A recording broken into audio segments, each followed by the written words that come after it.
දිගටම සම්බන්ධ වෙලා ඉන්න බැහැ. ඒක ඒ බවට දැනුවත් කරන්නේ. හොඳයි. එහෙනම් මේ අපි අද දවසේ ආරම්භ කරමු ගිය සතියේ නැවතුනේ අපි තරංග ක්‍රියාවලියස්ත ගුරුප නිර්මාණකරණය. අපි ඒකෙදී හඳුනාගත්තා තරංග ක්‍රියාවලියස්ත ගුරුප නිර්මාණයක් ලෝකයේ සීමිත කලාපයකට පමණක් වෙන් වෙච්ච එහෙම නැත්නම් සීමිත කලාපයක විතරක් ගුරුප නිර්මාණය කරන වහේජන්‍ය බලවේගයක් විදිහට. එතෙන්දී අපි විරල කලාපයේ පළමු කොට නිර්වචනය කරගත්තා. නේද? විරල කලාපය කියලා කියන්නේ මොකද්ද? ගොඩබිමයි සාගරය සම්බන්ධ වන පටු මුහුදු තීරය නැත්නම් පටු ගොඩබිම් තීරයට තමයි විරල කලාපය කියලා කියන්නේ. ඒක සරල නිර්වචනය වුණාට ශ්‍රී ලංකාවේ අපි විරල සංරක්ෂණ පනතේ විරල නිර්වචනය කළ තියෙන ආකාරය අපි ඉගෙන ගත්තා. ඒ වගේම මේකට අදාළ රූප සටහනක් අපි හඳගත්තා. එතනින් තමයි අපේ කතාව නවත්තලා තියෙන්නේ. ඊට අමතරව අපි කාරණයක් විශේෂ කරුණක් කතා කරා විරලේ ගුරුප නිර්මාණය කරන කාර්ය කාදනයේ පරිමාණය නිදි සාධනය කියන ක්‍රියාවලිය තුන මෙතෙන්ටත් පොදුයි. ඒ කියන ක්‍රියාවලිය තුන මුල් කරගෙන විරලේ ගුරුප නිර්මාණය කරන ක්‍රියාවලියට සම්බන්ධ වෙන බලවේග කීපයක් ඉන්නවා කියලා අපි ඉගෙන ගත්තා. එක්කෙනෙක් තමයි වඩදිය බාධී ක්‍රියාවලිය. තනි වචනින් කිව්වොත් උදම් ක්‍රියාවලිය. ඊළඟට අපි කිව්වා කුණාටු පවතින අවස්ථාවලදී නිර්මාණය වන රළ කුණාටු රළ. ඊළඟට සාගර පතුල් වල සිදුවන ප්‍රබල ගණයේ භූකම්පන නිසා හටගන්න සුනාමි රළ. ඒ වගේම තමයි සාමාන්‍ය දිනවලදී මේ සාගරික ප්‍රදේශවල ක්‍රියාත්මක වන සුළං ක්‍රියාවලියේ ප්‍රතිඵලයක් විදිහට සුළඟේ බලපෑමෙන් ජල පෘෂ්ඨය මත නිර්මාණය වෙන සාමාන්‍ය තරංග.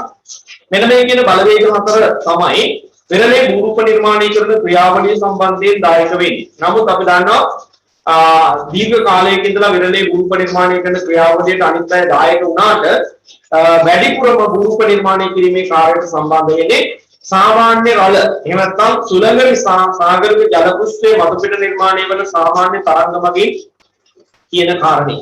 හොඳයි. එහෙනම් අපි ගුරු පද්ධතිය කරන්න කලින් අපි විරල කලාපයේ නිශ්චිතව හඳුනාගත්තා වගේම විරල කලාපයේ නිශ්චිතව හඳුනාගත්තා වගේම අපි යමු විරල කලාපයේ තුල තියෙන දැන් අපි නිර්වචනය තුල ඉගෙන ගත්තානේ විශාල කලාපයක් අයිති කියලා. සාගරයේ පැත්තට බැලුවොත් කිලෝමීටර් 2ක් විතර විරලට අයිති.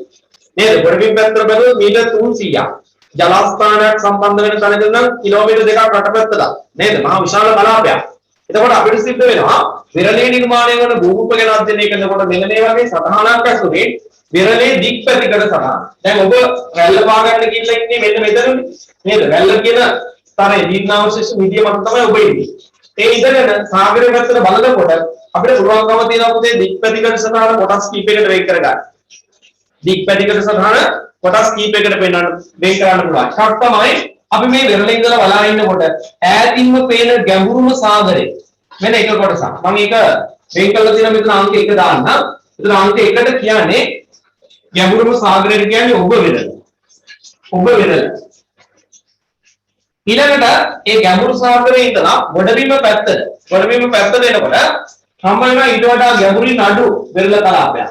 අන්න ඒ විරල කලාපයට අපි කියනවා अंक 2 रोमिलाका अंक 2 මම දාලා තින්නේ මොබ විරල. මොබ විරල. දැන් ඔබට මේ තේරෙයි ඇයි මේ ඔබ විරල මොබ විරල මේවා ගැන කතා කරන්නේ කියලා. විරලේ භූරූප නිර්මාණය කරන ක්‍රියාවලියේ මේ මුළු කලාපය තුළම හැදිච්ච භූරූප ගැන තමයි අපි මෙතෙන්දී කතා කරන්නේ. ඉදිරියේදී බලා ගන්න පුළුවන් මම මේ දැන් ඔය මතක් කරලා දෙන්නම්.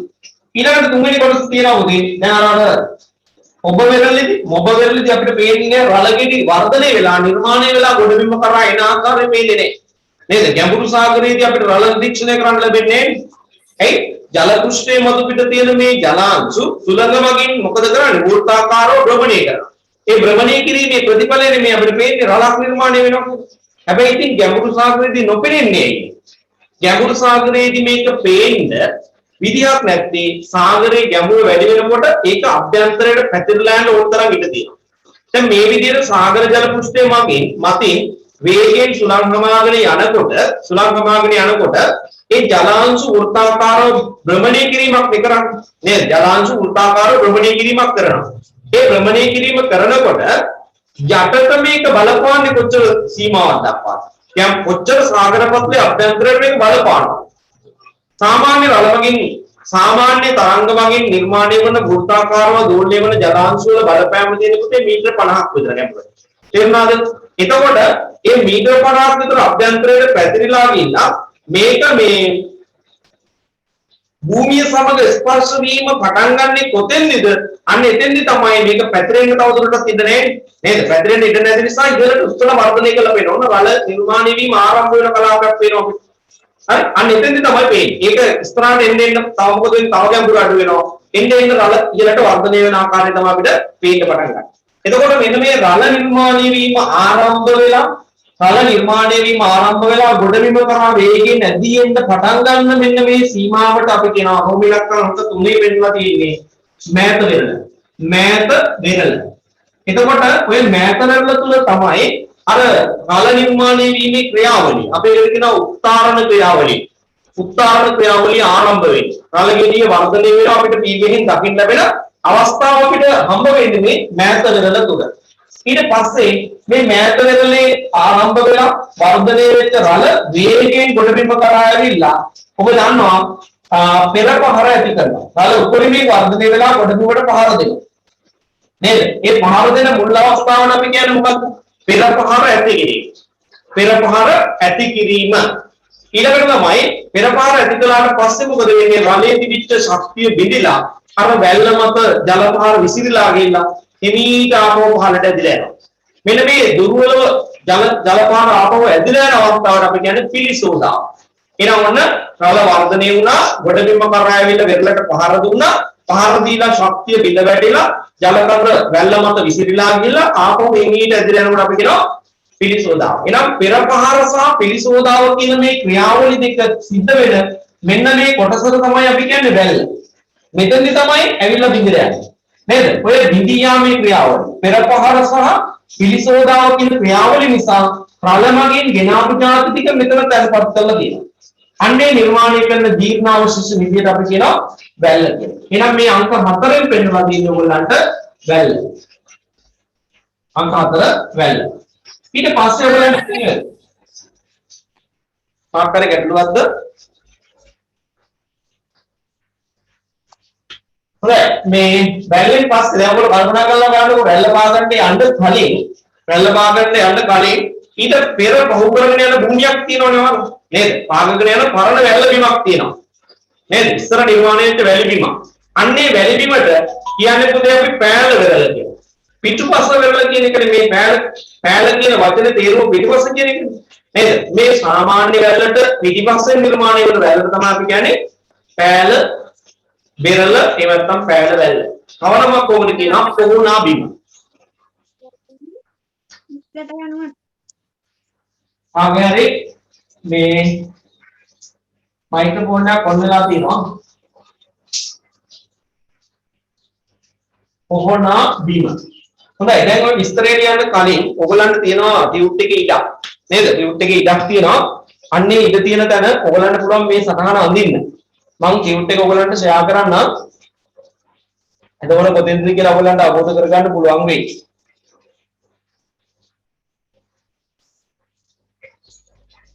හොඳයි. පිටු අංක 10 තියෙනවා ලොකු කොටුවක් ඉඳ තියෙනවා. පිටු අංක 10 තියෙනවා ලොකු කොටුවක් ඉඳ තියෙනවා. අන්න එතන තමයි අඳින්න කියන්නේ.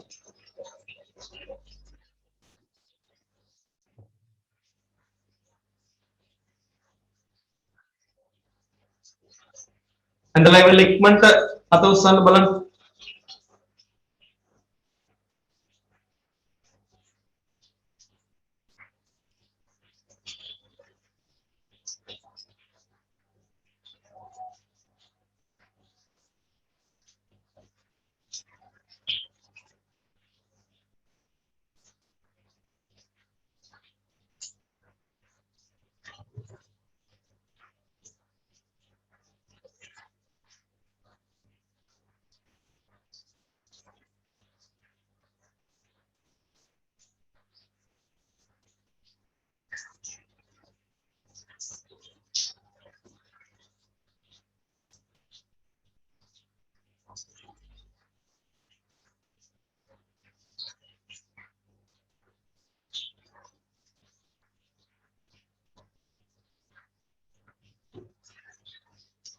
කෙනෙක් ඇඳලා ඉවරයි.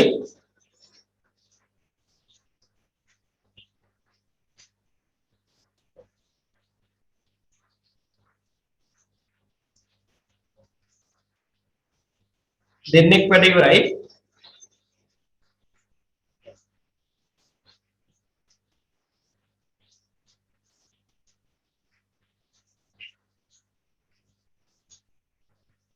තුන්දෙනෙක් වැඩ ඉවරයි. ඒ කියන්නේ අනිද්දාට වෙලාව ඇති. වෙලාව මදි වුණත් ගැටලුවක් නැහැ. අපි ටිකක් මේ අන්දිනේවට ගත කරන වෙලාව අඩු කරගමු. හේතුව තමයි අපි වීඩියෝ එකක් දෙනවනේ. නේද? ගෲප් එකට වීඩියෝ එකක් දෙනවා. ඒ නිසා පස්සේ ඔයගොල්ලන්ට නැඳ ගන්න බැරි වුණා නම් වීඩියෝ එක බලලා හරි දුරසට නැඳ ගන්න පුළුවන්. ඒ නිසා අපි අන්දිනේවට යන කාලය ගත වෙන කාලය ටිකක් අඩු කරගමු. ඉක්මනට මේ කොටස ඉවර කරගන්න ඕනේ. ඒ නිසා. හොඳයි. අපිට ගියසතින් දැන් දාගත්තට කරගන්න බැරි වුණානේ. අපි පහලින් විස්තරය ලියමු පුතේ සටහන ගැන. ලියන්න.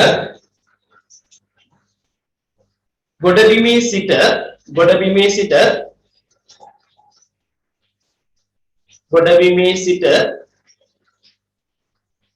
නිරීක්ෂණය කරන විට දුරින්ම පෙනෙන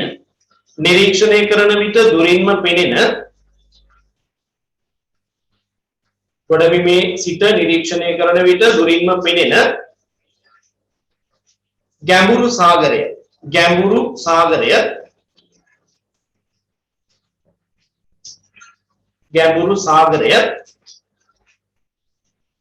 ඔබ විරල නමින් හැඳින්වේ.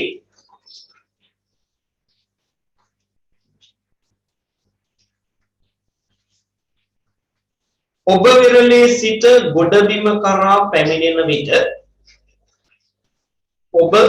සිට ගොඩබිම කරා පැමිණෙන විට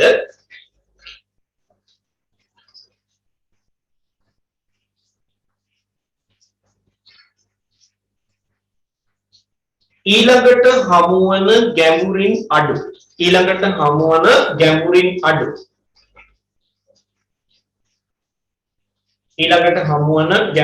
අඩු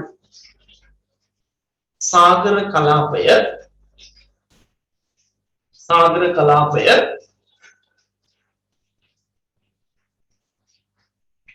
මොබ විරල නමින් හැඳින්වේ.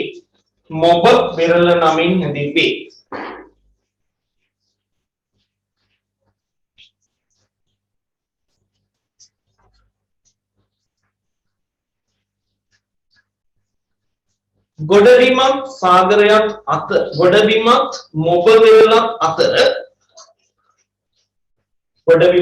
මොබ විරලක් අතර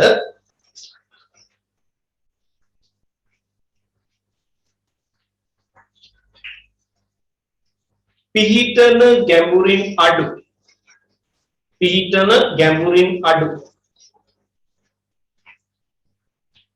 සාගර කලාපය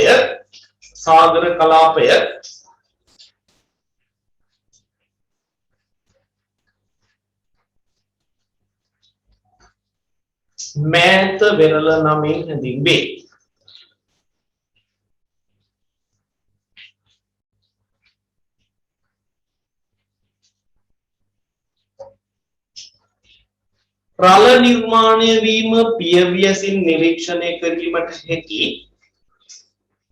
රළ නිර්මාණය වීම පියවියසින් නිරීක්ෂණය කිරීමට හැකි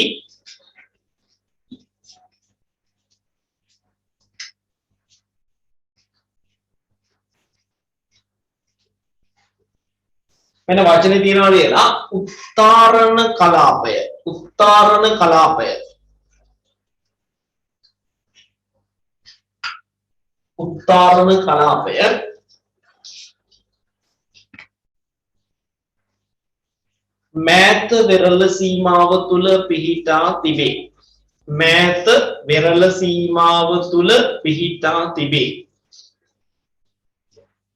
මෑත වෙරළ සීමාව තුල පිහිටා තිබේ.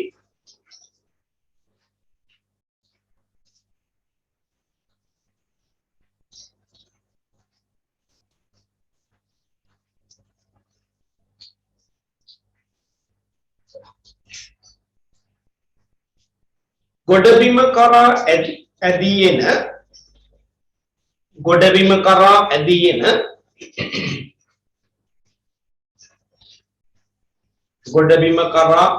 එන රළ ගොඩබිමට පහර දී බිඳී යන සීමාව ගොඩබිමට පහර දී බිඳී යන සීමාව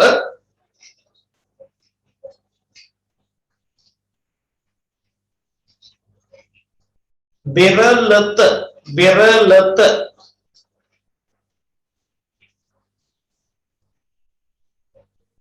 නමින් හැඳින්වේ. බෙරළත නමින් හැඳින්වේ.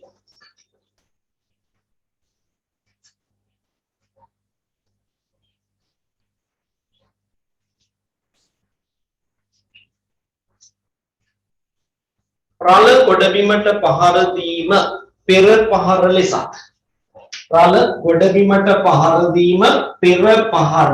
මේ වචන වෙන වර්ණ වලින් ලියන්න එතකොට කැපිලා පේනවා. රළ ගොඩබිමට පහර දීම පෙර පහර ලෙසත්.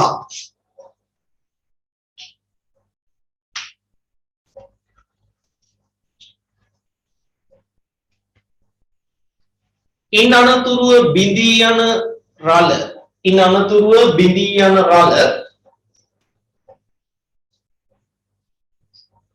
ඉන් අනතුරුව බිඳී යන රළ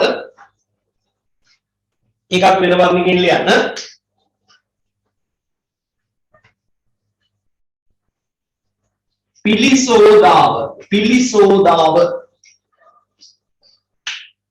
පිලිසෝදාව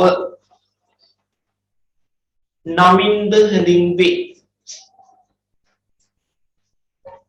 පිලිසෝදාව නමින්ද හැඳින්වේ.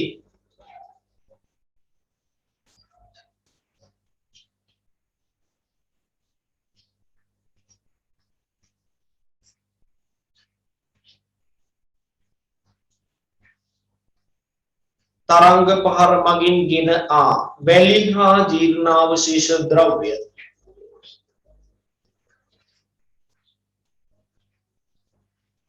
තරංග පහර මගින් ගෙන ආ වැලි හා ජීර්ණාවශේෂ ද්‍රව්‍ය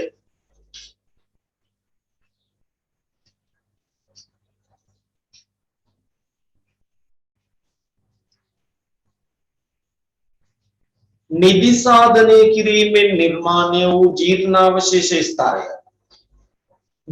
නිදි සාධනය කිරීමෙන් නිර්මාණය වූ ජීර්ණාවශේෂ ස්තරය.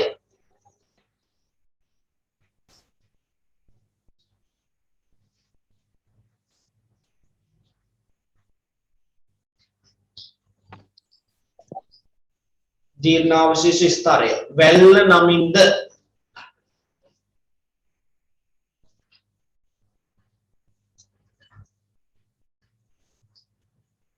ඊට පිටුපසින් පිහිටි වෙරළ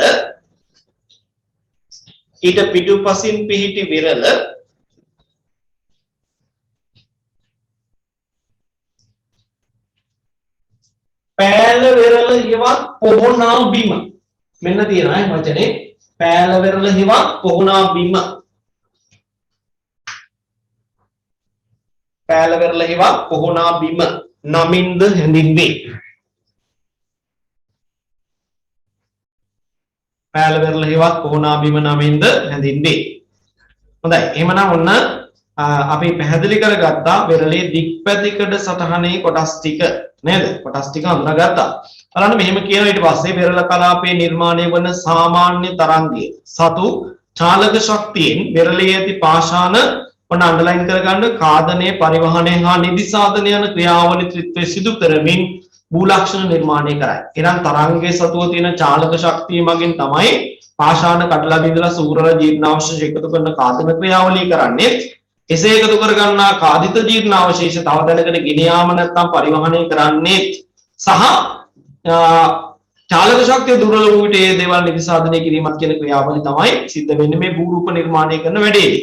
එතකොට මේ සමුද්‍ර කාදන ක්‍රියාවලිය සිද්ධ වෙන ආකාර හතරක් හම්බ වෙනවා. දැන් අපි අනිත් තැන්වලදී බහිර්ජන බලවේගවලදී කතා කළේ කාදන ක්‍රම 3යිනේ නේද?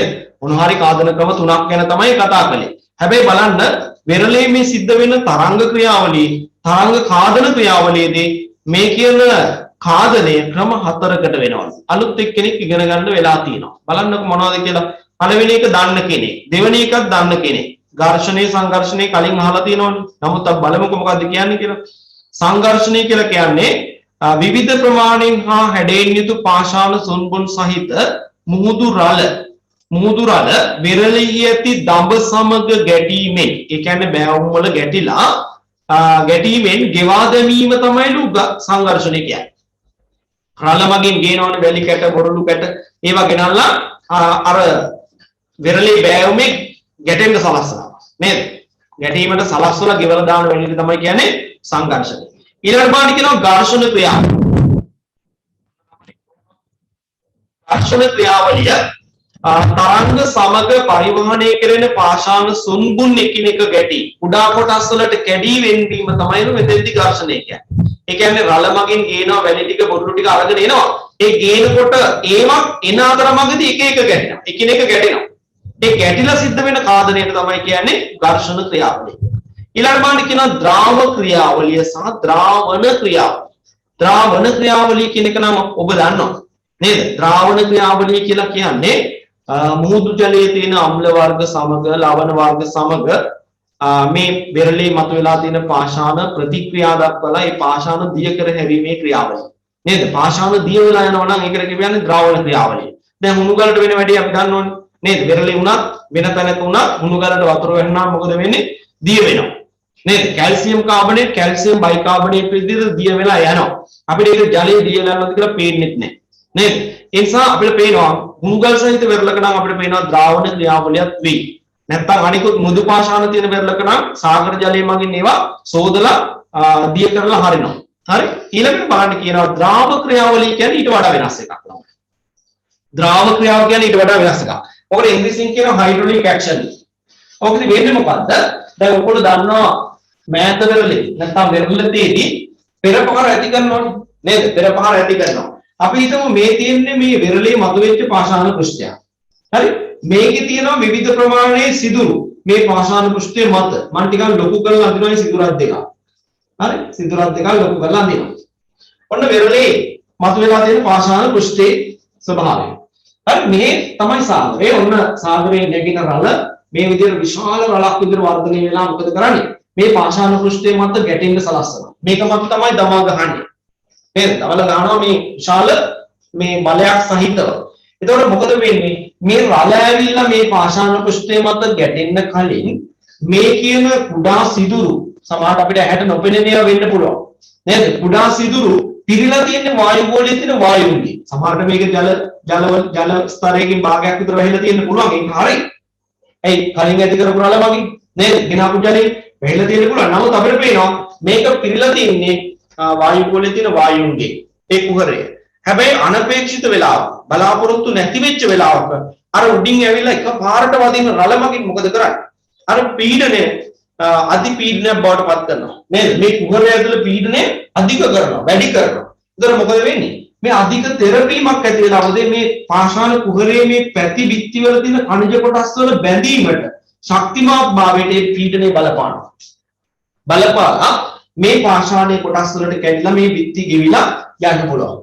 අනේ ගෙවි යාමට ඒ පාෂාණ කැඩී බිඳී යාමේ ක්‍රියාවලියට තමයි අපි කියන්නේ ද්‍රාව ක්‍රියාව. හයිඩ්‍රොලික් ඇක්ෂන් කියලා කියන්නේ ඔකට. එහෙනම් බලාපොරොත්තු රහිත වෙච්ච වෙලාවක පෙරපහර ඇති කිරීම නිසා පාෂාණ පෘෂ්ඨයේ තියෙන පාෂාණ සිදුරු තුල පීඩන වෙනස්කමක් සිද්ධ වෙලා පාෂාණය කැඩිලා බිඳලා යනවා නම් අන්නේ ක්‍රියාවලිය තමයි ද්‍රාව ක්‍රියාව. බලන්න කොතන තියෙනවා පෙරළ පුරා පැතිරෙන රළ ජලය වෙරළේ පාෂාණ වල ඇති කුස්තූර සහ විවර තුලට ඇතුළු වී ඒවා විශාල කිරීම හේතුවෙන් සිදුවන කැඩී බිඳී යාම තමයි ද්‍රාව ක්‍රියාව කියලා කියන්නේ. හරි? එහෙනම් ඔන්න ඝාතන ක්‍රම අනිත් හැමතැනදීම අපිට හම්බුනේ 3යි. නමුත් තරංග මගින් කරන ඝාතනයේදී අපිට හම්බ වෙනවා 4ක්. නේද? ඝාතන ක්‍රම 4ක්. ඕනනම් ෂෝට් නෝට් එහෙම ගහන්න ළමයින්ට ඔන්න දැන් අලුත් දෙයක් එකතු වෙලා තියෙනවා. තරංග ක්‍රියාවලිය තමයි ඝාතන ක්‍රම 4ක් එකතු වෙන්නේ දකින්න ලැබෙන්නේ කියලා. හොඳයි. එහෙනම් අපි බලමු දැන් මෙතෙන්දිත් අර අනික් ඒවා වගේම තමයි මේ ඛාදන ක්‍රියාවලිය නිසා වෙරළේ පාෂාණ ගෙවිලා සූරලා කඩලා බිඳලා ජීර්ණාවශේෂ එකතු කරන ක්‍රියාවලියෙන් අපි කියන්නේ වෙරළේ සිද්ධ වෙන ඛාදනය කියලා නේද? එතකොට අපි අනිත් බහිර්ජන්‍ය බලවේග ළඟදී දැක්කා ඛාදනය නිසාම භූරූප නිර්මාණය වෙන ආකාරය. නේද? දැක්කා. ඒ වගේම තමයි මේ තරංග ක්‍රියාවලියදිත් අපිට මේ සිද්ධ වෙන ඛාදනය නිසා වෙරළේ පාෂාණ විවිධ හැඩවලින් ගෙවිලා කියලා විවිධ භූරූප හැදෙනවා. විවිධ භූරූප හැදෙනවා. ඒවා අපිට කතා කරන්න පුළුවන්කම තියෙනවා මොන භූරූප කියලාද? වෙරළේ සිදුවන ඛාදන ක්‍රියාවලියේ ප්‍රතිඵලයක් ලෙස නිර්මාණය වන ඛාදිත භූරූප කියලා. ඒ වගේම තමයි ළමයි දන්නවා මේ ඛාදන ක්‍රියාවලියේදී එකතු කර ගන්නා වූ ජීර්ණාවශේෂ ද්‍රව්‍ය ටික වෙරළේ ක්‍රියාත්මක වෙන තරංග බලය මගින්ම තිබිච්ච තැනින් තවත් තැනකට ගෙනියනවා. නේද? ඒ ගෙනිහිල්ලා කොහේ හරි තැන්පත් කරනවා. ඒ තැන්පත් කිරීම නිසාත් අපිට පේනවා වෙරළේ භූරූප හැදෙනවා. අපි ඒවට කියන්නේ නිදි සාහිත භූරූප. අපි ඒවා ඊළඟට කතා කරමු. අපි දැන් යම් බලන්න කාදිත භූරූප මොනවද කියලා. කාදිත භූරූප මොනවද කියලා. හොඳයි දැන් බලන්නකෝ මේ පළවෙනි භූරූපයේ පෙන්නලා තියෙනවා තුඩුවක්. ඉස්සෙල්ලා මම ඔයගොල්ලන්ට මේ ප්‍රසන්ටේෂන් එකක් තියෙනවා. ඇත්තම සැබෑ ලෝකේ ඡායාරූප ටිකක් අල්ලලා අපි යන්න. මට තප්පරයක් දෙකක් දෙනවද මේ කැමරාව මොකක් කරේ අවුලක් තියෙනවා පොඩ්ඩක් හදා ගන්නකම්. ඔයාලා කොහොම ඉන්න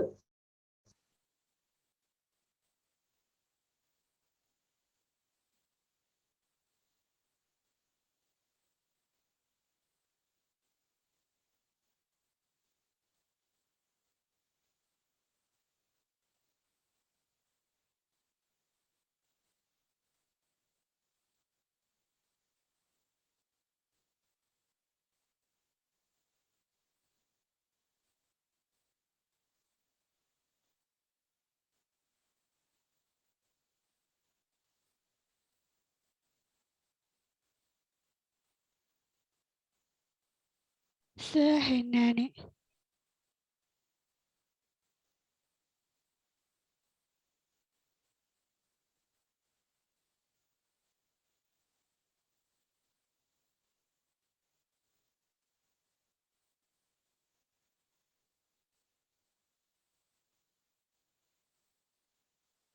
ඇහෙන්නේ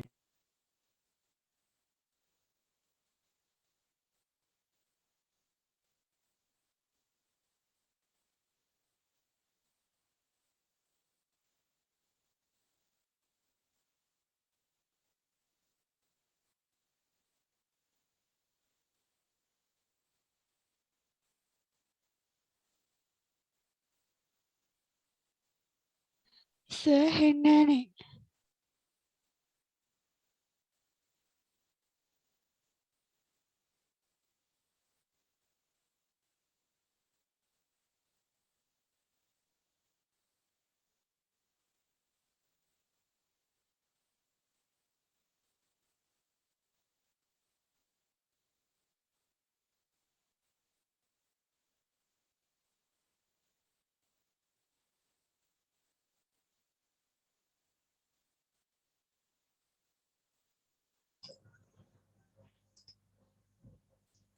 දැන් හරිද? ළමයි දැන් හරිද? හරිස කලින් ඇහුන්නේ මොකොත්ම මොකොත් බෑවුන්නේ නැහැ නේ. හරි මම ඉතින් පැහැදිලි කරන්න. සෝරි මේ කැමරාවේ පොඩි ගැටලුවක් වෙලා මොකක් හරි ඒ නිසා තමයි ගැටලුව උනේ. දැන් හරි. මම කියාගෙන ගියේ තුඩු නිර්මාණය වීම ගැන. දැන් ඔබට පේන්නේ මේ ස්ලයිඩ් එකේ තුඩුවක මේ ආකෘතියක්. මේකෙදි බලන්න මේ සාගරයේ පැත්තට ගොඩබිමේ ඉඳලා සාගරයේ පැත්තට නෙරා ගිය ප්‍රතිරෝධී පාෂාණ ස්තරයකින් නිර්මාණය වෙච්ච භූමි කොටසකට තමයි තුඩුවක් කියන්නේ. තුඩුවක් කියලා කියන්නේ. එතකොට බලන්න මේ ටිකේ තියෙන්නේ බොහොම ශක්තිමත් පාෂාණ. ඒ නිසා රළ පහර මගින් නැති කරන ශක්තියෙන් ඛාදනය කරලා ගෙවලා දාන්න බෑ. ඉතුරු වෙනවා. හැබැයි දෙපැත්තේ තියෙන්නේ මෙන්න මේ කොටස්වල. මේ කොටස්වල තියෙන්නේ බොහොම මෘදු පාෂාණ. ඒ මෘදු පාෂාණ ගෙවියාමේ ප්‍රතිඵලය තමයි ඒ අර තද පාෂාණ ස්තරය ඉතුරු වෙද්දී දෙපැත්ත ගෙවියාමේ ප්‍රතිඵලය තමයි අපිට පේන්න පටන් ගන්නවා ගොඩබිම සාගරයේ පැත්තට පොඩ්ඩක් නිරාව ස්වභාවය. අන්නේ නිර්ලස් ආපු ස්වභාවයේ ඒ ලක්ෂණය තමයි අපි කියන්නේ මුහුදු තුඩුවක් කියලා. අපි බලමු ඉස්සරහට මේ තියෙන්නේ ආකෘතියන්නේ. ඇත්තම රූප සටහනක් බලමු. මේ තියෙන්නේ වැඩි චන්ද්‍රිකා ඡායාරූපයක්. ඔබට පේනවා ඇති. මේ තියෙන්නේ තුඩුවක්. නේද මේ? විශාල ප්‍රමාණයේ තුඩුවක්. ඒ වගේම බලන්නකො මේ තියෙන්නේ වෙන භූරූපයක් මුහුදු බොක්ක කියන එක. මෙන්න මෙතනත් ඔයගලන්ට පේනවා ඇති මේක. නේ? සාගරයේ පැත්තට නිරාවු තුඩුවක් එතනක් තියෙනවා නේද මේ මෙතනක් තියෙනවා ප්‍රතිරෝධී භවෙන් වැඩි එක්කිනි පාෂාණ ස්තර වලින් තමයි නිර්මාණය වෙලා තියෙන්නේ ඒ නිසා තමයි ඉතුරු වෙන්නේ ඛාදනය කරගන්න බෑ හොඳයි එහෙනම් අපි තුඩුව කියන භූරූපයට ගිහිල්ලා යමු ඔයාලගේ තියෙනවා තුඩුව නිර්මාණය වෙන අවස්ථා කීපයක් පෙන්වන්න තුනක් පෙන්වන්න තියෙනවා ඒ නිසා අපි අවස්ථා තුනකින් මේක නිර්මාණය වෙන ආකාරය පෙන්නමු හොඳයි මම රූප සටහන අවස්ථා තුනක් අඳින්න අපි අඳලා පෙන්නමු කොහොමද මේක නිර්මාණය වෙන්නේ කියලා මෙන්න පළවෙනි අවස්ථාව. මාත් එක්කම ඔයගොල්ලෝ අදිනවා නම් වැඩි වෙලාවක් යන එකක් නෑ. හොඳද? මේව දිනවා මේ පැත්ත තමයි සාගරය. හරි සාගරය. මේ පැත්තේ ගොඩබිම මෙතන අපි ඇඳමු මේ විදිහට මතු නොවිච්ච පෙරලට මතු නොවිච්ච ප්‍රතිරෝධී පාෂාණ තලයක් තියෙනවා. මෙන්න ප්‍රතිරෝධී තලය. ප්‍රතිරෝධී පාෂාණ. මේ පළවෙනි රූප සටහන. ඊළඟට දෙවෙනි එකේදී අර ප්‍රතිරෝධී පාෂාණ තලයේ මෙහෙම තියෙනවා. ඔන්න බලන්න දෙවෙනි එකේදී මොකද වෙලා තියෙන්නේ? ප්‍රතිරෝධී පාෂාණ තලයට ඉදිරියෙන් තිබිච්ච මෘදු පාෂාණ තලයේ ගෙවිලා දැන් ඔන්න ප්‍රතිරෝධී පාෂාණ තලයේ විරලි නිරාවරණය වෙලා. දැන් මෙහෙම මොකද වෙන්නේ? රළ ඇවිල්ලා වදිනවා. ඒ රළ ඇවිල්ලා වදිනකොට මේ කාදන ක්‍රියාවලියේදී අපිට පේනවා මේ ප්‍රතිරෝධී තලයේ ගෙවෙන්නේ නැහැ, ඉතුරු වෙනවා. නේද? මෙයා ඉතුරු වෙනවා. හැබැයි මේ දෙපැත්තේ තියෙන මේ මෘදු පාෂාණ තල ගෙවෙනවා. ඒ නිසා ඔයාලට පේනවා ඇති ප්‍රතිරෝධී තල ඉතුරු වෙලා දෙපැත්ත වේගෙන් ගෙවෙන්න පටන් ගන්නවා. නේද? අනිත් එක තමයි මේකේ හැපුණාම රළ වර්තනය වෙනවනේ, හැරියාවකුත් වෙනවනේ උන්. නේද? එතකොට දෙපැත්ත සිද්ධ වෙන කාදනය තවත් ප්‍රබලයි. ඔන්න එනවා දෙවෙනි අවස්ථාව. දෙක. ඊළඟට තුන්වෙනි අවස්ථාවේදී අපිට පේනවා ඔන්න භූරූපේ නිර්මාණය වෙනවා. මේක ඇවිල්ලා අර ප්‍රතිරෝධී තලයේ මේ විදිහට ගොඩ බිමේ ඉඳලා සාගරේ පැත්තට නිරාගීන පාප ආකාරයේ නියමාකාරී පේනවා. හරි? මේ පැත්ත සාගරේ මේ තියෙන්නේ අපි ඔය කතා කරන තුඩුව. මේ තුන්වෙනි රූප සටහන. ඔන්න කොට තුනේ අඳින රූප සටහන තුනක් තියෙනවා. ඉක්මනට අඳින්න.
එක්කෙනෙක් වැඩ ඉවරයි.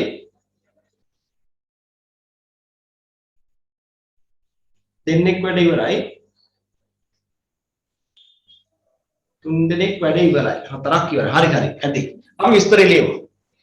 ඊළඟට මෙහෙම අංක 1 රූපසරා දැන් අංක දැම්මනේ ඔයගොල්ලෝ නේද? අංක දාගන්න. 1 2 3 දාන්න. අංක 1 රූපසරානේ දැක්වෙන පරිදි අංක 1 රූපසරානේ දැක්වෙන පරිදි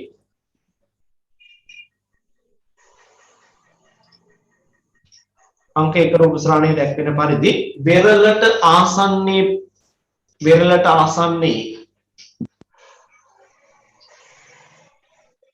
නමුත්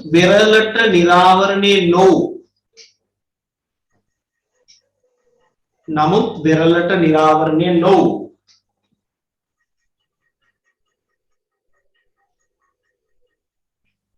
ප්‍රතිරෝධී පාෂාණ තලයක් පිහිටි විට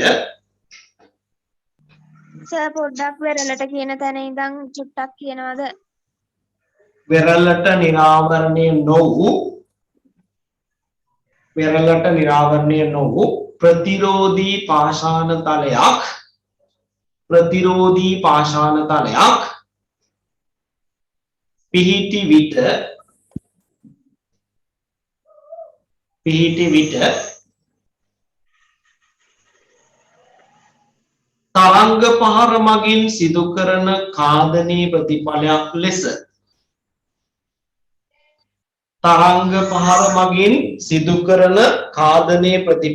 ලෙස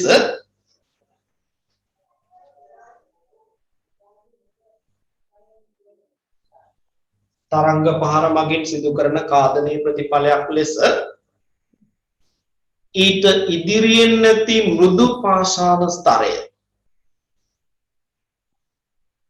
ඊට ඉදිරියෙන් නැති මෘදු පාෂාණ ස්තරය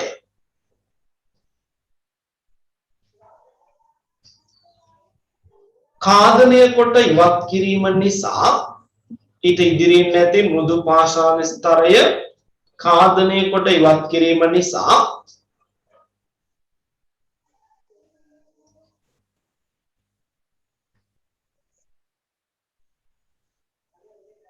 अंक 2 रूपයේ දැක්වෙන පරිදි अंक 2 रूपයේ දැක්වෙන පරිදි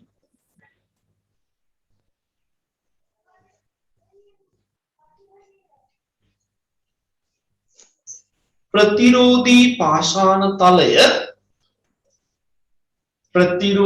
पाषाण तलय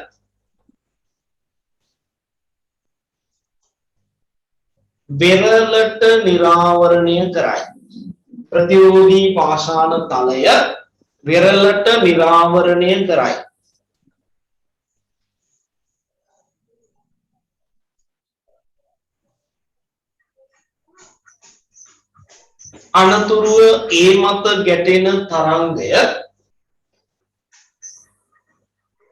අනතුරුව ඒ මත ගැටෙන තරංගය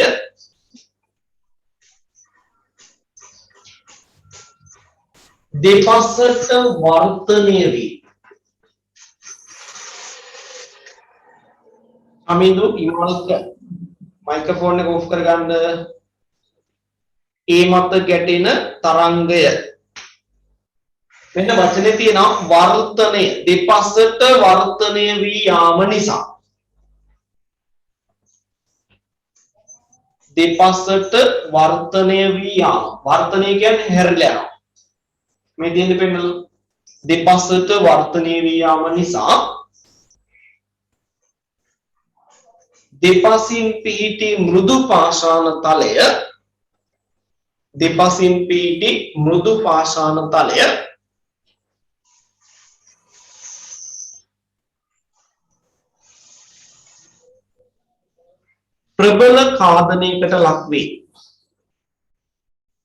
प्रबल खादනයකට ලක් වේ.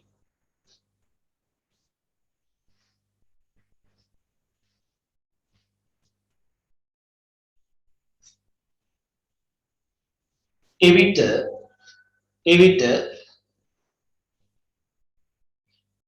अंक 3 रूपයේ දැක්වෙන පරිදි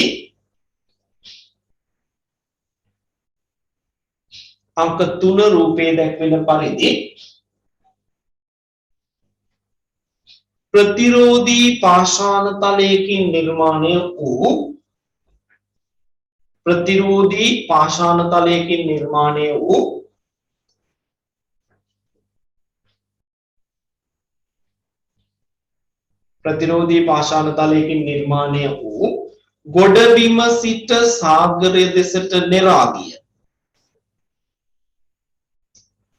ගොඩබිම සිට සාගරය දෙසට නෙරාගිය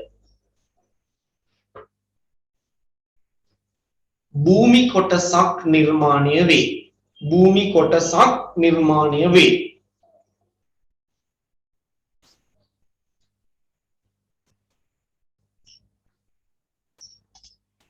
එම විරල භූ ලක්ෂණය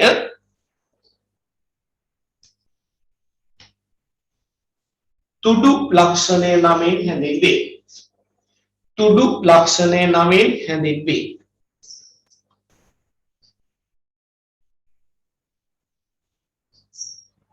හොඳයි උදාහරණ අවස්ථා කියන්න පුළුවන් නේද අපේ රටේ තියෙනවනේ එවැනි තුඩු කීපයක් නේද අපි හිතෙන් උදාහරණයක් දෙකක් දාගෙන යමු මොනවද තියෙන තුඩු ලංකාවේ නම් පේදුරු තුඩුව ගන්න පුළුවන් දෙවුන්දර තුඩුව නැගිටින පැත්තට යනවා වෙනවා සංගමම් කන්ද තුඩුව නේද මේවා ලංකාවේ උදාහරණ හොඳයි අපි එමනම් ඊළඟ භූරූපයට යමු මුහුදු බොක්කක් නිර්මාණය වීම මේ තුඩු නිර්මාණ ක්‍රියාවලියත් එක්ක සම්බන්ධයි දැන් ඔබ හොඳින් දන්නවා තුඩුවක් නිර්මාණය වෙන විදිය ඊට කලින් මම ඔයාලට පෙන්නුවා තුඩු විස්තර කරන වෙලාවේ මුහුදු බොක්කක රූප සරහන මම ඒක ආපහු පෙන්නන්නම් ඊට කලින් මම පැහැදිලි කරා නම් ඔබ මේ බලන්න ඔය බොක්කක් අඳින්න තියෙන එකේ ඔයගලන්ට තියෙන එක කොටුවයි. හැබැයි ඉස්සරහා තව පොඩි කොටුවක් ගහලා ගන්න මේ වැඩේ කරගන්න පුළුවන්. නිර්මාණ ක්‍රියාවලිය අවස්ථා දෙකකින් විතර පැහැදිලි කරන්නයි හදන්නේ. හරිද? දැන් පළවෙනි අවස්ථාවේදී මෙන්න මේ විදිහට මේ ගොඩබිමේ ඉඳලා ගත්තාම වෙරළට නිරාවරණය නොවිච්ච. හරි? නිරාවරණය නොවිච්ච. සම්පූර්ණයෙන්ම නිරාවරණය නොවිච්ච මෙන්න මේ වගේ ප්‍රතිරෝධී පාෂාණ ස්තර දෙකක් වීලා තියෙනවා වෙරළේ. බලන්න පේනවා. හැබැයි ගොඩබිමත් එක්ක මේක සම්බන්ධයි. හරි? දැන් ඔන්න රළ ක්‍රියාකාරීත්වය සිද්ධ වෙනවා. තරංග ක්‍රියාකාරීත්වය සිද්ධ වෙනවා. මොකද වෙන්නේ දැන්? දැන් මේ පැත්ත තමයි ගොඩබිම. දැන් මේ මතු පිටින් තියෙන ඉදිරියෙන් තියෙන පාෂාණ ස්තරයේ ගෙවල දැන් ඔන්න ප්‍රතිරෝධී තල දෙක මතු වෙලා තියෙනවා. වෙරළට. හරි? එතකොට මේ දෙකේ රළ ඇවිල්ලා ගැටුණාට මේ දෙක ඝාතනය වෙන්නේ නේද? ඇයි? ශක්තිමත් බව වැඩි.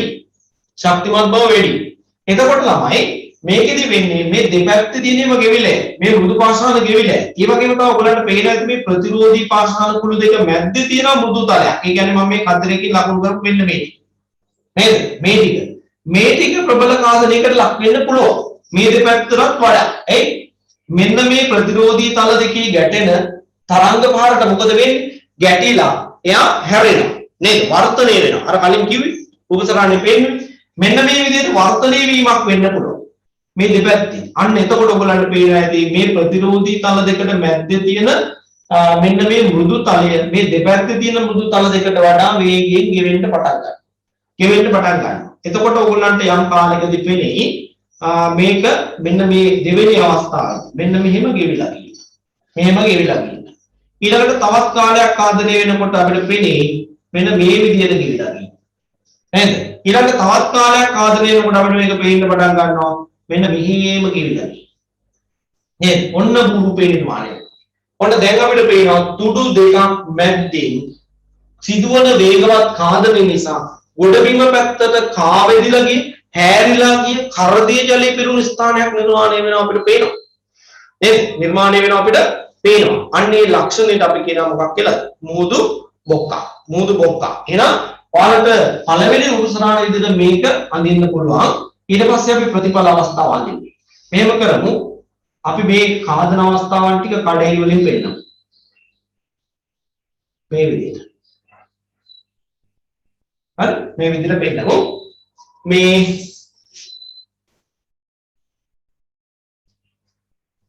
එතකොට භූ රූපයට අදාළ උපසරණ වෙන්න මෙන්න මේක. මේක අංක 1 මේක අංක 2. කොටුව ඇතුලේ අඳින්න ඕනේ අංක 2 ඈ. කොටුව ඇතුලේ අඳින්න ඕනේ අංක 2. එතකොට ඔයගොල්ලන්ට මේක පේන්නේ මෙහෙමයි. මෙන්න මේක.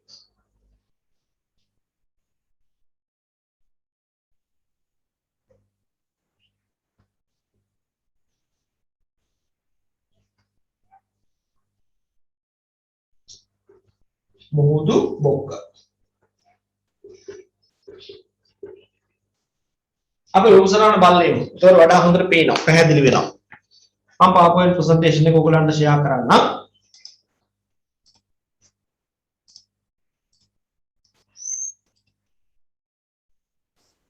මේ බලන්නකෝ. මේ තියෙන්නේ මුහුදු බොක්කක්. මේක නිර්මාණය වෙන මුල් අවස්ථාවේදී තිබුණේ මෙහිම. මෙතන මේ ටික නිර්මාණය වෙලා නැහැ. සම්පූර්ණ මේ ගොඩබිම් මෙහිම තිබුණේ ළමයි. හරිද? මෙහිම තිබුණේ. එතකොට මේ ටික ප්‍රතිරෝධී, මේ ටිකක් ප්‍රතිරෝධී, මේ මැද ටික මෘදුයි. පාසුවෙන් ගෙවිලා යන්න පුළුවන්. රළපාර වැදුනහම හේදිලා යන්න පුළුවන්. එතකොට මොකද මේ දෙපැත්තේ තිබිච්ච තුඩු දෙකේ වැදෙන රළ ගැටිලා ඒව වර්තනය වෙලා මැද්දට බලපෑවා. මේ බලපෑමේ ප්‍රතිඵලය තමයි මේ මැද කොටස වේගයෙන් ගෙවියා. එහෙම ගෙවිලා ගිහිල්ලා මේ යාමේ අවසාන ප්‍රතිඵලය තමයි දැන් මේ දර්ශනය වෙන්නේ. නේද? මේක මේ අවස්ථාව. එහෙනම් තුඩු දෙකකට මැදි වෙලා නිර්මාණය වන ගොඩබිම පැත්තට කාවැදී ගිය කරදිය ජලයේ පිරුණු ස්ථානයකට අපි කියනවා මුහුදු බොක්ක. හරි? එහෙනම් ඔයගලන්ට බලා ගන්න පුළුවන් දැන් මුහුදු බොක්කක රූප සටහන. අපි අඳිමු බෝඩ් එකේ තියෙන රූප සටහන් දෙක. එතකොට ඔයාලගේ ටියුට් එකේ තියෙන කොටුව ඇතුලේ මේක අඳින්න එළිය පුංචි ඉඩක් තියෙනවනේ. අන්න එතන කොටුවක් ගහලා මේක අඳින්න.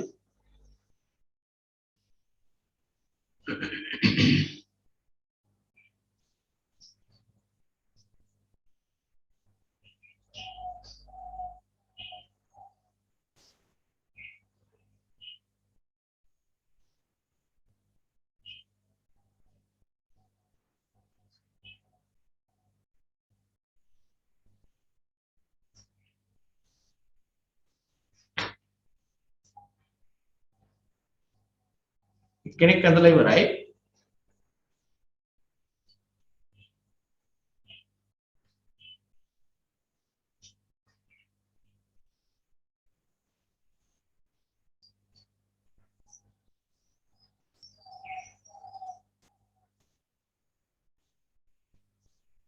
දීවර කර්මාන්තයට මුහුදු බොක්කක් වගේ මොන වගේ සේවයක් වෙනවද කියලා ප්‍රශ්නයක් අහනවා. හොඳ ප්‍රශ්නයක්. දැන් ඔබ අර උපසරණේ දැක්කනේ නේද? මුහුදු බොක්කු වගේ තැන් ඉතා වටිනවා දීවර කාර්මික කටයුතු වලටයි. අපි දන්නවා බොක්කක් ඇතුලේ ප්‍රබල රළක් නිර්මාණය වෙන්න විදිහක් නැහැ. ඒ කියන්නේ ගොඩක් කැළඹිලි සහිත ස්වභාවයක් නිර්මාණය වෙන්න විදිහක් නැහැ. හේතුව තමයි මේ දෙපැත්තේ තියෙන තුඩු දෙක නිසා අර රළයේ තියෙන වේගය බිඳිනවනේ. නේද? බිඳලා බොහොම දුර්වල රළක් තමයි මේ බොක්ක ඇතුළට ඇතුළුනත් ඇතුළු වෙන්නේ. ඒතකොට අර නිසල ජල පෘෂ්ඨයක් තමයි එතන තියෙන්නේ. අර ඔරු පාරු වගේ දේවල්, ඊළඟට දීවර ආම්පන්න වගේ දේවල් ආරක්ෂිතව රඳවලා තියන හොඳ ස්ථාන. හරි? දැන් අපි වෙරළ කලාප චාරිකා ගියාම නම් මේ සමාජ වෙරළේ නාට්‍යම යනවනේ නේද? මුහුදේ නාට්‍ය යනවා. ඒ ගියාම මේ වගේ තැනක නෑම ආරක්ෂිතයි. හරි? ආරක්ෂිතයි. හැබැයි මෙන්න මේ වගේ තැන් වල නාම බොහොම අනාරක්ෂිතයි. නේද? ඒ නිසා මුහුදු බොක්කක මේ උඩු පැත්තේම නෑමට කිසිම ගැටලුවක් නැහැ. හේතුව තමයි ඒ තැන් වල ප්‍රබල වේගවත් රළ නිර්මාණය වෙන්නේ නැති නිසා.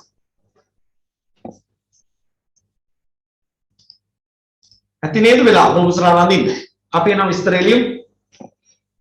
විස්තරය ලියන්න. අංක දාගන්න මේ කොටුව ඇතුලේ අඳින්න මේක, එළිය අඳින්න මේක. ඒක අංක 1. එළිය අඳින එක අංක 1 ඈ. හරි ලියන්න. අංක 1 රූපයේ දැක්වෙන ආකාරයට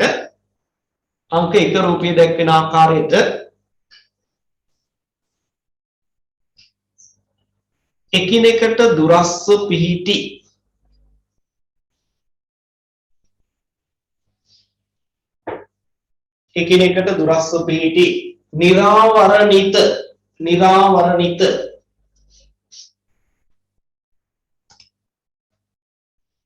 නිරාවරණිත ප්‍රතිරෝධී පාෂාණ තල දෙකක් අතර පිහිටි.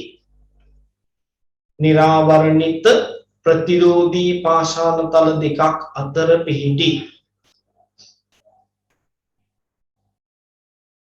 ප්‍රතිරෝධී පාෂාණ තල දෙකක් අතර පිහිටි. මෘදු පාෂාණ තලය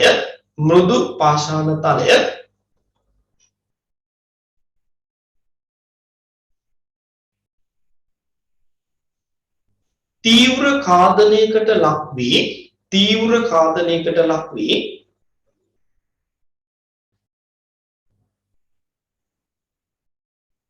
ගෙවී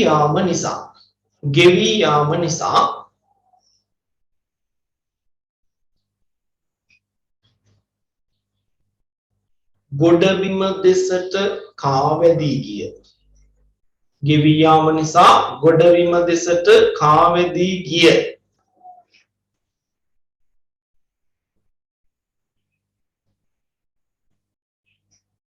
කරදිය ජලය පිරුණු ස්ථානයක් නිර්මාණය වූ විට කරදිය ජලය පිරුණු ස්ථානයක් නිර්මාණය වූ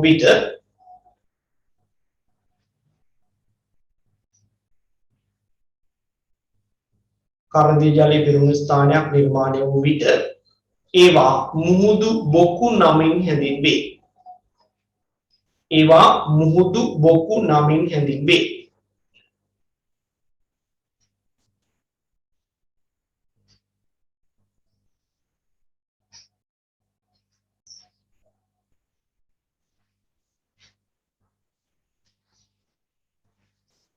अंक 1 रूपයේ පෙන්වා ඇති ආකාරයට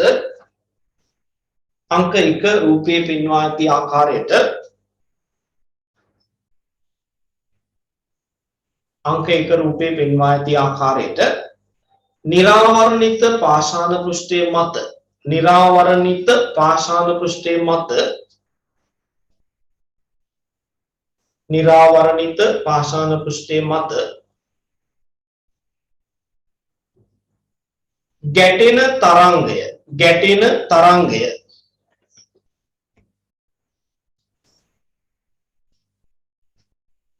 වර්තනය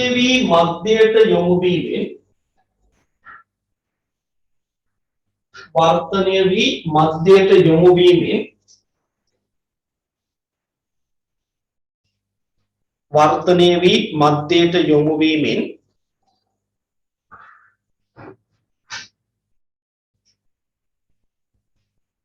මැද කොටසේ සිදුවන ප්‍රබල ඛාදනය නිසා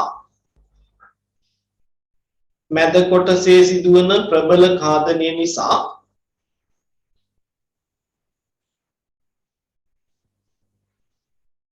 මෙවැනි භූ ලක්ෂණයක් නිර්මාණය වේ. මෙවැනි භූ ලක්ෂණයක් නිර්මාණය වේ.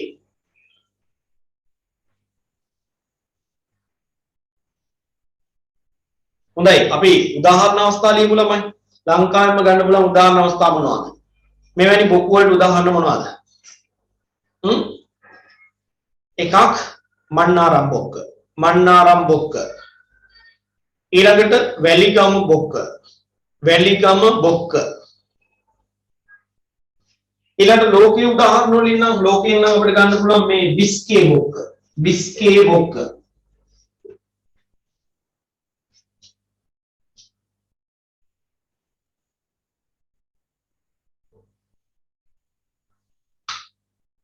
ඊළඟට කොල්ඩියාර් බොක්ක ලංකාවේ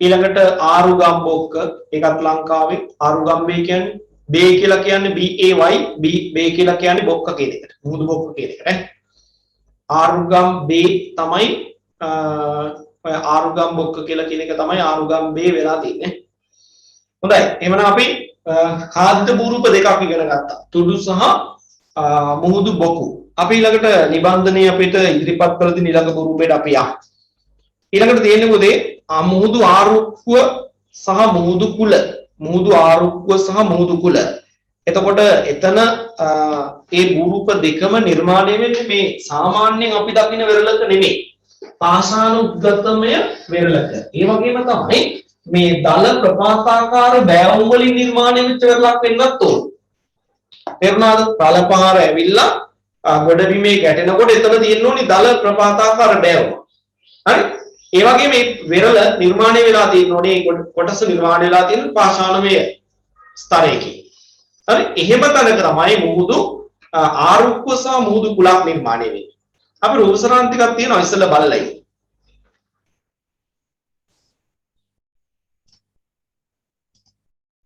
මේ කලින් දැක්ක මුහුදු බොක්ක මේ බලන්නකො මුහුදු ආරුක්කුව සහ මුහුදු කුල නිර්මාණය වෙන විදිය ඉස්සෙල්ලාම ළමයි දැන් මම කියවනේ ගොඩබිමයි සාගරය සම්බන්ධ වෙන තැනදී දල මොහොර බැවුමක් තියෙන්න ඕනි කියලා.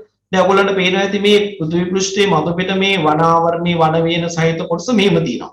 හැබැයි මේක සාගරය මේ තියෙන සාගරයෙන් මේකත් එක්ක සම්බන්ධ වෙන්නේ කොහොමද? මේ ප්‍රපාතාකාර බැවුමකින්. මොහොරකින් තමයි සම්බන්ධ වෙන්නේ. මේවට අපි කියනවා මුහුදු දඹයක්. හරි මේ මුහුදු දඹයකින් සම්බන්ධ වෙන තැනකදී අපි දන්නවා අර ගොඩබිමට ඇවිල්ලා ගැටෙන මේ රළ අර බෑවුම පාමුල ගැටෙනවා නේද වේගයෙන් ඇවිල්ලා ගොඩබිමේ ගැටෙනවා වගේ දඹේ පාමුල ගැටෙනවා ඒ ගැටෙනකොට එතන තිබුණොත් මෘදු පාෂාණ ස්තරයක් රළ පහර මගින් පහසුවෙන්ම ගෙවිලා යන පාෂාණ ස්තරයක් තිබුණොත් මොකද වෙන්නේ අන්නේ දඹේ පාමුල තියෙන මේ මෘදු තැන් ගෙවෙනවා මෙන්න බලන්න මේ තියෙන එතකොට ඉස්සෙල්ලාම මේ ගෙවි යාම නිසා නිර්මාණය වෙන්න මෙන්න මේ කුහර වලට අපි කියනවා මුහුදු ගුහාවක් හැදෙනවා මුහුදු ගුහාවක් එතකොට කල්පනා කරන්න මෙන්න මේ වගේ තැනකදී මේ තියෙන දැන් ඔයගලන්ට පේන ඇති මෙන්න මෙතන මුහුදු ගුහාවක් නිර්මාණය වෙනවා නේද දැන් ඔයගලන්ට පේන ඇති මේ ගොඩබිම් ඉඳලා මේක බැලුවොත් මේ මොකද්ද මේ පැත්තට මේ නිර්මාණය වෙලා තියෙන්නේ මොකද්ද මෙන්න මේ කොටස ගැන මම අහන්නේ මේක තුඩුවක් නේද කලින් ඉගෙන ගත්ත තුඩුවක් මෙතනක් තියෙන එවැනිම තුඩුවක් එතකොට කල්පනා කරන්න මේ රළ පහර මගින් මේ වර්ධනය වෙන්න ආරම්භ වෙච්ච මේ මුහුදු ගුහාව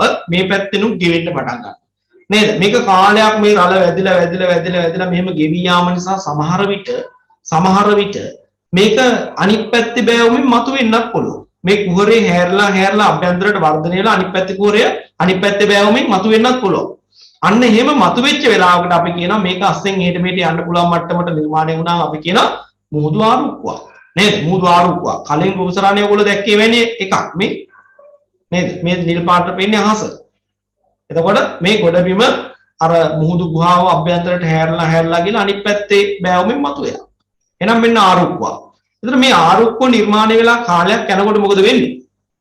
කාලයක් යනකොට සමුද්‍ර කාදනය කියන එක නවතින්නේ නැහැ නේ දිගටම වෙනවනේ නේද මේකෙත් පාමුල කාදනය වෙනවා මේකෙත් පාමුල කාදනය ඔක දිගටම වෙනවා ඒ වෙනකොට මෙන්න මේ උඩ කොටස මෙන්න මේ කොටසේ බර දරා ගන්න බැරි මේකට අපි කියනවා පියස්ස මේ ආරෝක්කු පියස්සේ බර දරා ගන්න බැරි වෙන වෙලාවක් එයි ඒ ආවම මොකද වෙන්නේ මෙන්න මේ ආරෝක්කුවේ පියස්ස කඩලා පල්ලට දානවා නේද කල්ල පල්ලට දානවා ස්වභාව දහම ඒ කල්ල පල්ලෙහාට දැම්මම මොකද වෙන්නේ ඕගොල්ලන්ට පේනවා මෙන්න මේ ආරෝක්කුවට ඉදිරියෙන් පේනවා නේද මේ පාෂාණ ස්තම්භයක් කුළුණක් නිර්මාණය වෙලා තියෙනවා නේද මේ කලින් තිබිච්ච ආරෝක්කුවක් උදේ කඩාගෙන වැටිලා පියස්ස කඩාගෙන වෙලා දැන් මොකද වෙලා තියෙන්නේ ගොඩබිමින් වෙන් වෙච්ච දැන් තනියෙන් ඉන්න පාෂාණ කුළුණක් බවට පරිවර්තනය වෙලා මෙන්න මේවට තමයි අපි කියන්නේ මුහුදු කුළු හරි අපි බලමු ඇත්තම ලෝකේ රූප සටහන් තියෙනවා මේ බලන්නකො හිතා ගන්නත් අමාරු නේද සමුද්‍ර කාදන ක්‍රියාවලිය මේ තරමට විශාල මුහුදු ආරෝප්ප හදනවද කියලා අපිට හිතා ගන්නත් අමාරුයි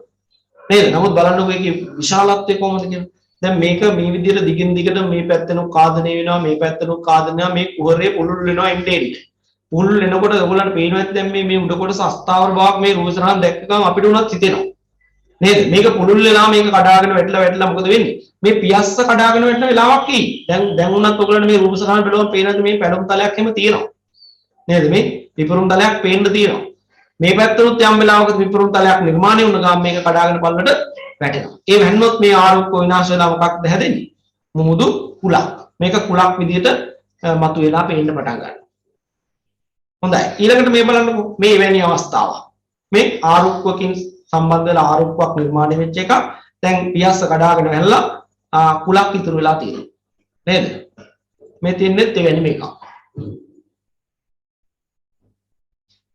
හොඳයි එහෙනම් අපි යමු රූප සරහනට රූප සරහන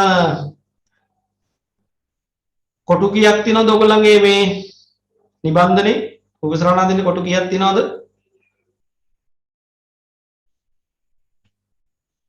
තුනක් තියෙනවා. තුනක් තියෙනවා නේද? අපි අර මේ පෙන්නපු රූප සරහන අඳිමුනේ. පෙන්නපු රූප සරහන අඳිමු නේද? මේක අඳිමු. මම අඳින්න ඕනේ නැහැනේ බෝඩ් එකේ නේද? අඳින්න ඕනේද?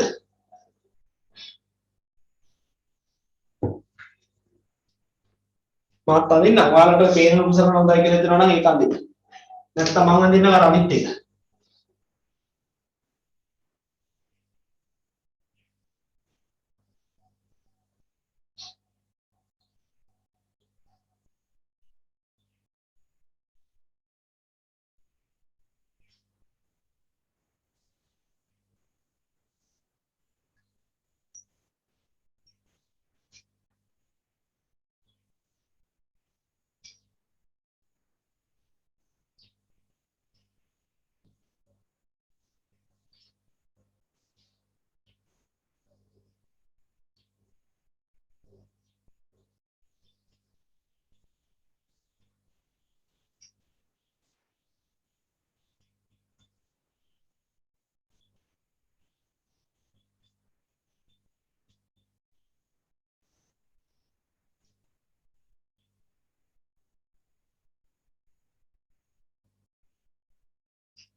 මම තුනම ඇඳ එක රූප සරහනේ.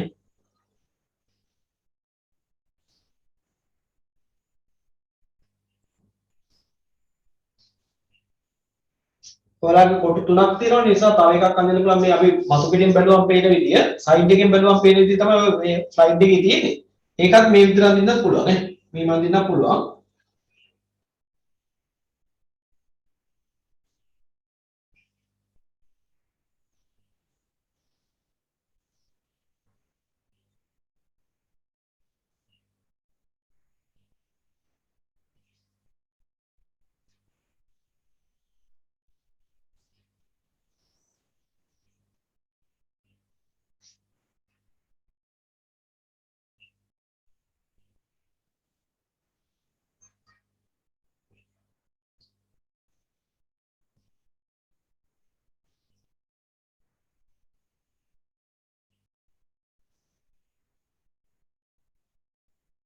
මේක තමයි එතකොට අංක 2 ආරුක්කුව. මේක අංක 1 මුහුදු ගුහාව. මේ තියෙන අංක 3 මුහුදු කුල. අංක 1 ගුහාව. මුහුදු ගුහාව. අංක 2 ආරුක්කුව. අංක 3 මුහුදු කුල.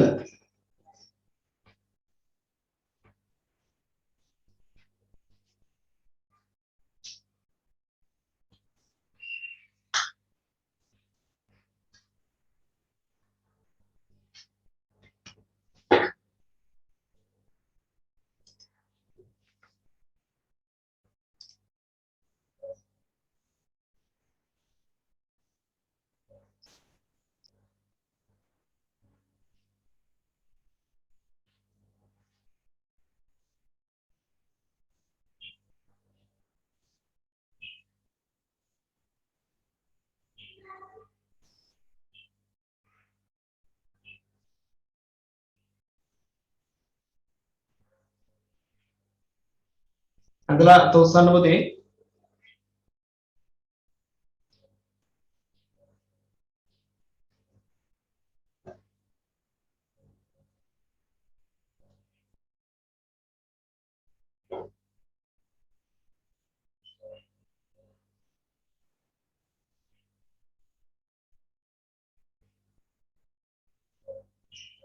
එක්කෙනෙක් වැඩ ඉවරයි.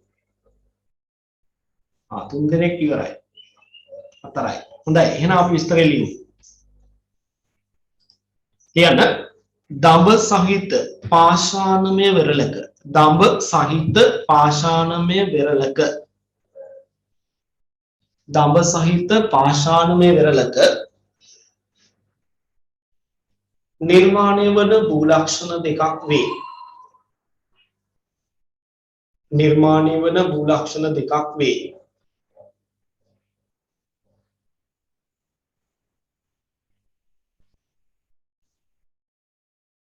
රූප සටහන් වල පෙන්වා ඇති ආකාරයට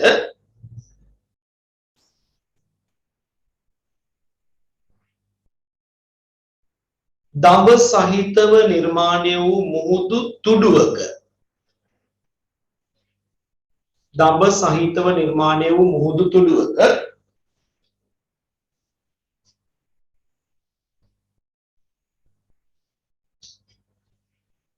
මුහුදු තුඩුවක පාමුල අසම ප්‍රතිරෝධී පාෂාණ තල පිහිටා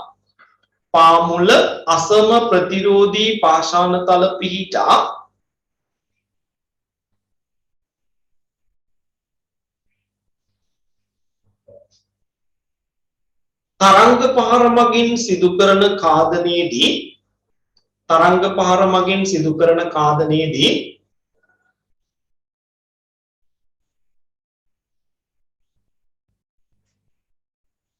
මෘදු පාෂාණ ස්තර ගෙවී යාමෙන්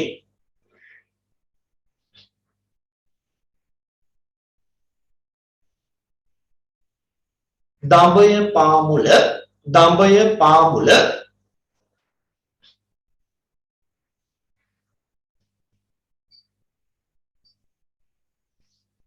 මුහුදු ගුහාවක් නිර්මාණය වේ. දඹය පාමුල මුහුදු ගුහාවක් නිර්මාණය වේ.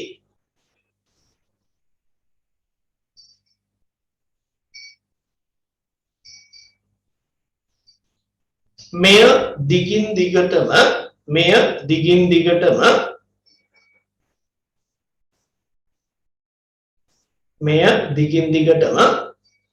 සමුද්‍ර කාදනයට ලක්වන විට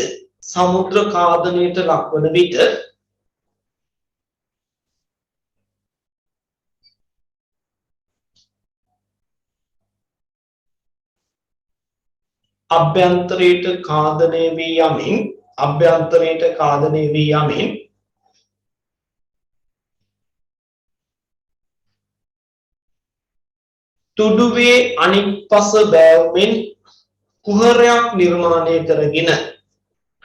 තුඩුවේ අනික් පස බෑවුමින් කුහරයක් නිර්මාණය කරගෙන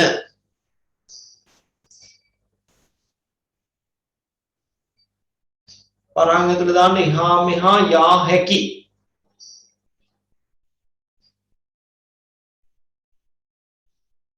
මතු පිටට නිරාවරණය වූ විට කුහරයක් නිර්මාණය කරගෙන මතු පිටට නිරාවරණය වූ විට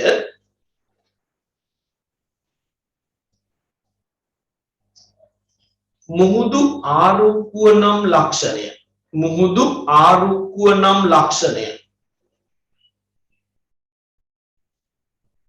මුහුදු ආරුක්කුව නම් ලක්ෂණය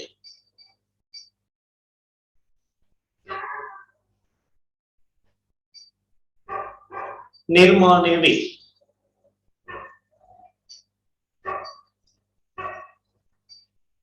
मुहुदु आरुक्कुव दिगिන් දිගට मुहुदु आरुक्कुव दिगिන් දිගට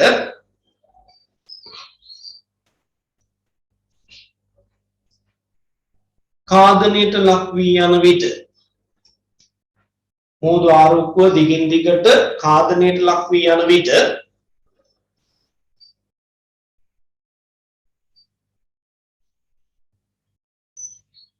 ආරුක්කුවේහි පියස්සේ බර ආරුක්කු පියස්සෙහි බර ආරුක්කු පියස්සෙහි බර දරාගත නොහැකි වූ අවස්ථාවකදී ආරුක්කු පියස්සෙහි බර දරාගත නොහැකි වූ අවස්ථාවකදී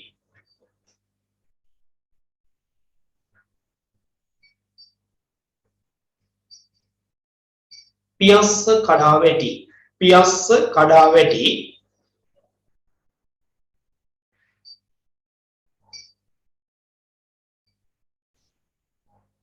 ගොඩබිමින්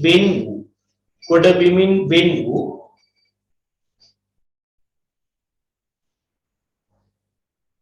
සිරස් ප්‍රතිරෝධී පාෂාණ කුළුණක් සිරස් ප්‍රතිරෝධී පාෂාණ කුළුණක්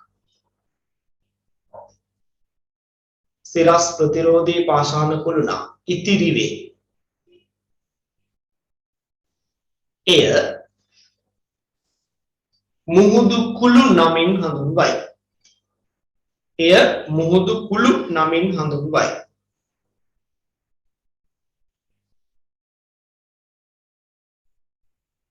හොඳයි එහෙනම් අපි ඔය කතා බහ කළේ භූරූප දෙකක් සම්බන්ධයෙන් මුහුදු ආරුක්ක සහ මුහුදු කුල නේද ආරුක්ක සහ මුහුදු කුල අපි යමු ඊළඟ භූරූපයට අපේ නිබන්ධනයේ ඊළඟ භූරූපයේ තියෙන්නේ දඹ සහ එල්ලෙන දඹ ඊට කලින් අර ප්‍රසන්ටේෂන් එකේ තියෙනවා තවත් රූප සරහන් කීපයක් බලන්න අපි ඒ ටිකත් බලාගෙනම යමු මුහුදු ආරුක්ක සහ මුහුදු කුල අපි දැක්කා ඒකේ තවත් රූප ආකෘතියක් සැබෑ ලෝකයේ තියෙන තත්ත්වය ඊළඟට මුහුදු කුලක් මේ තියෙන්නේ පුතේ මුහුදු දඹයක් හරි මුහුදු දඹේනොත් ඉස්සරහට පොඩ්ඩක් මම ගිහිල්ලා එන්නම්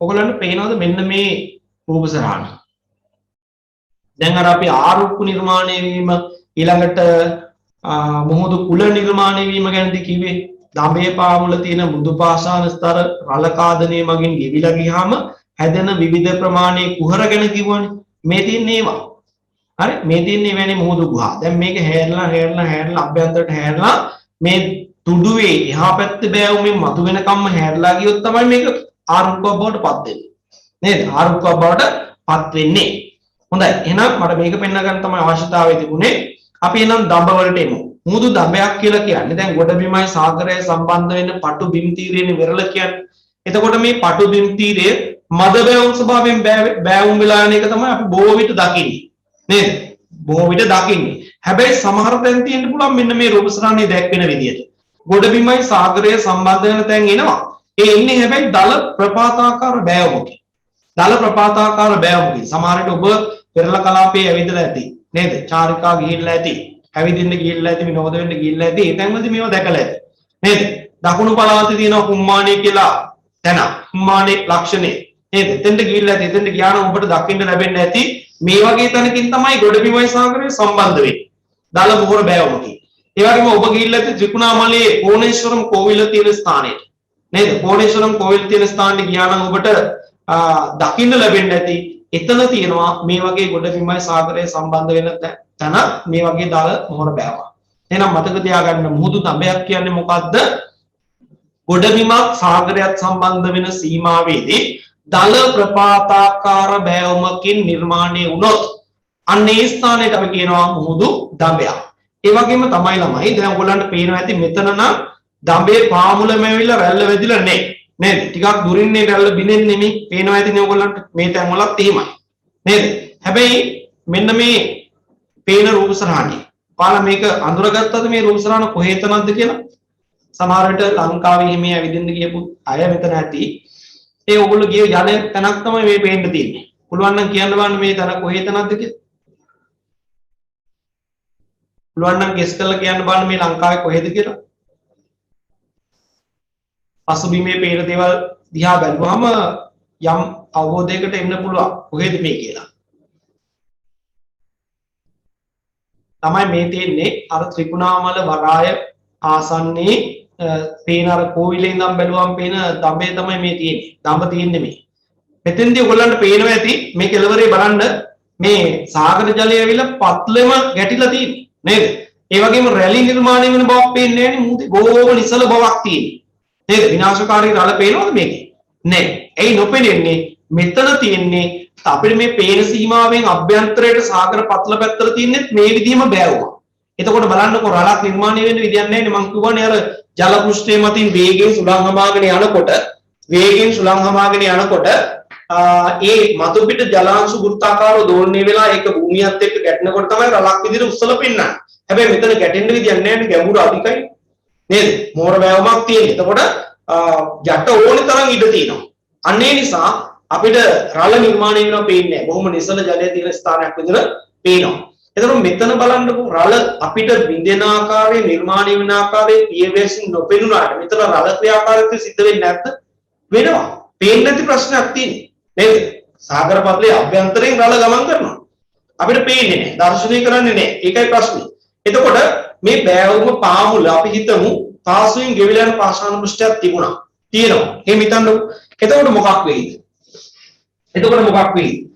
දැන් ඔය මෘදු පාෂාණ තලයක් තිබිලා අපිට නොපෙනෙන ආකාරයෙන් සමුද්‍ර කාදනය මෙතන සිද්ධ වුණාම අර මෘදු පාෂාණ ටික පහසෙන් ගෙවිලා යනවා.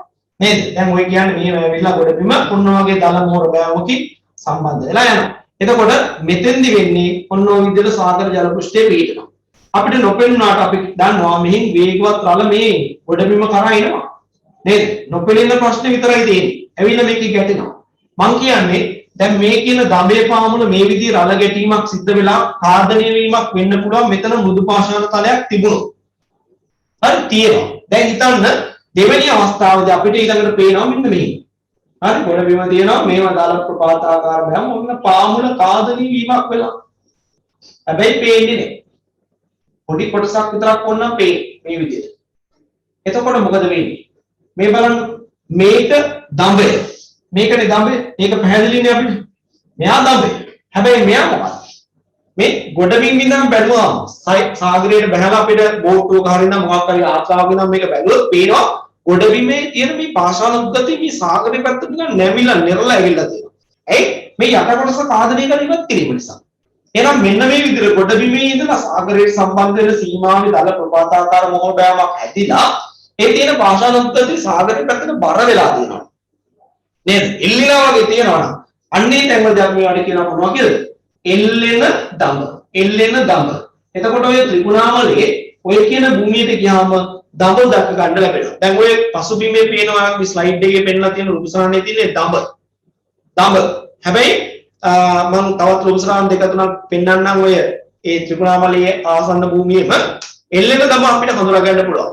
හරි? එල්ලෙන දඹ හඳුනා ගන්න පුළුවන් අවස්ථා තියෙනවා. පොඩ්ඩක් බලමු ඒ රූපසරණ වලින් අපිට පැහැදිලිව හඳුනා ගන්න පුළුවන්ද කියලා. මේ තියන්නේ ඔය කියන භූමියේ අර අපි කලින් දැක්ක නේද අර මේ කපොල්ලක් මෙන්න මේ කපොල්ල මේ නේද ඒක තමයි මේ තියෙන්නේ මෙන්න මෙතන තියෙන්නේ අපිට නොපෙනුනාට අපි අර ඡායාරූපය අරන් තියෙන්නේ මෙන්න මෙතන ඉඳලා මෙන්න මේ හැරේ ඉඳලා මේ අවට කලාපේ පේන විදිය එහෙනම් ඔයගොල්ලන්ට පේන විදිහ පුළුල්ව විහිදලා ගිය දඹ කලාපයක් තමයි මේ තියෙන්නේ නේද ඒ වගේම රළක් කියන එකක් පේන්නවත් නැහැ පලාදවත් නේද හරි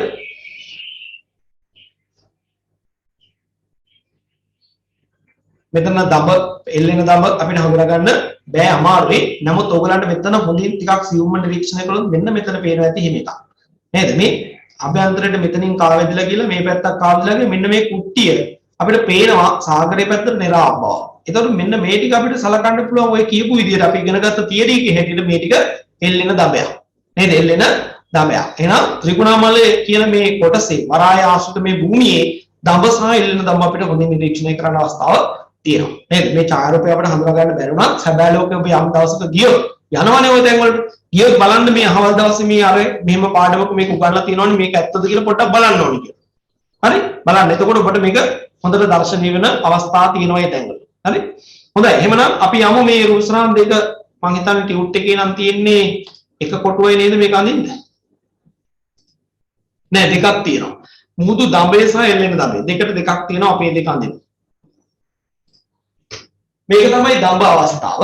මේක තමයි එල්ලෙන දඹ අවස්ථාව.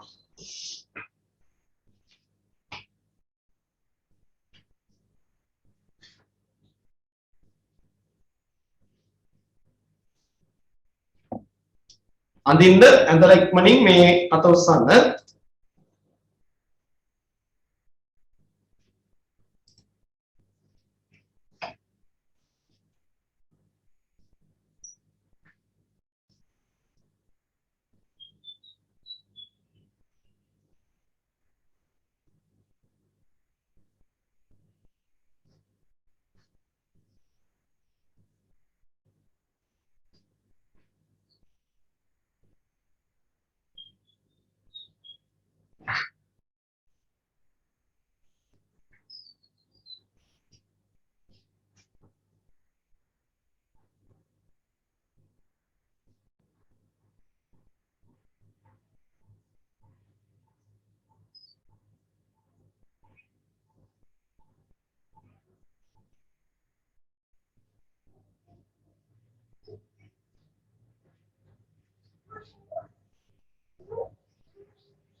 හරි ගොඩක් අය වැඩි ඉවරයි නේද? අපි එහෙමනම් යමු අපේ විස්තරය ලියන්න. ලියන්න ගොඩබිමත් සාගරයත් සම්බන්ධ වන සීමාව ගොඩබිමත් සාගරයත් සම්බන්ධ වන සීමාව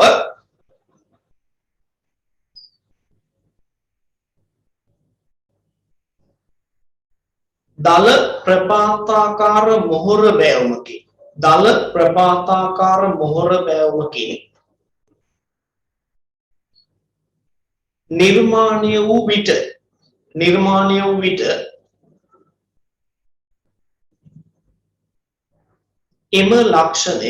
එම ලක්ෂණය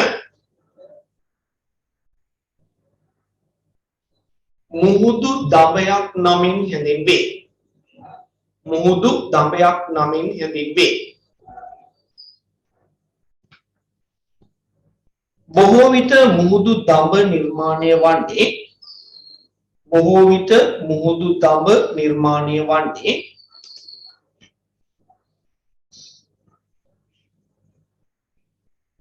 පාෂාණ උද්ගතමය වෙරළක් ආශ්‍රිතව වේ.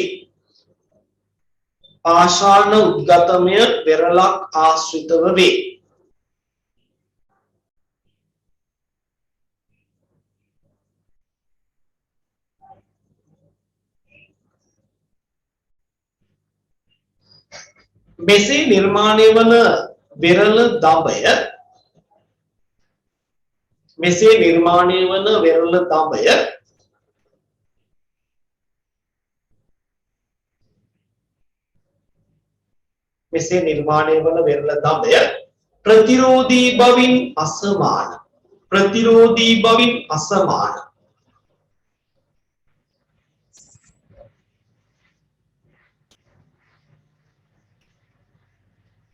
පාෂාණ ස්කන්ධයන්ගෙන් නිර්මාණය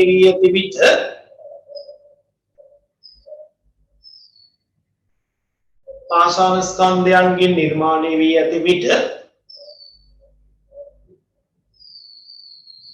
දඹය පාමුල ගැටෙන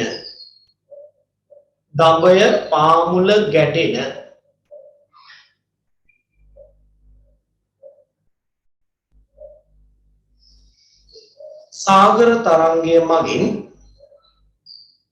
දඹය පාමුල ගැටෙන සාගර තරංගය මගින්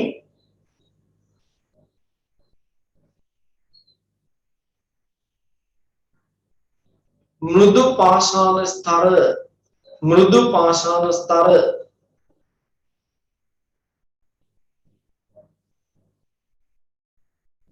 ගෙවා ඉවත් කිරීම සිදු කරයි. මෘදු පාෂාණ ස්තර ගෙවා ඉවත් කිරීම සිදු කරයි.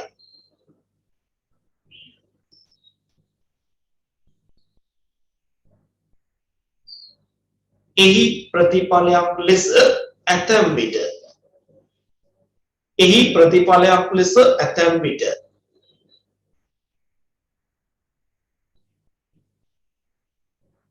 විවිධ ප්‍රමාණයේ මුහුදු ගුහා එහි ප්‍රතිඵලයක් ලෙස ඇතැම් විට විවිධ ප්‍රමාණයේ මුහුදු ගුහා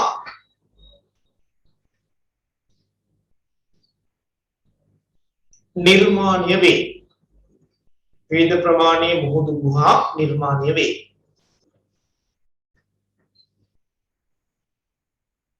දඹය පාමුල සිදුවන ඛාදනය නිසා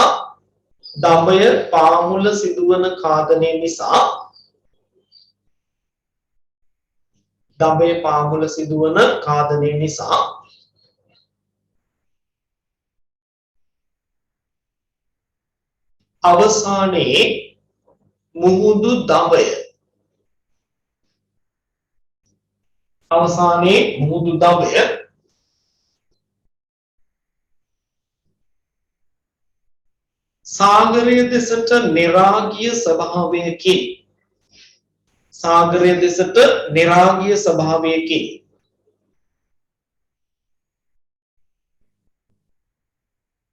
සාගරය දෙසට නිරාගිය ස්වභාවයකින් දර්ශනය වන විට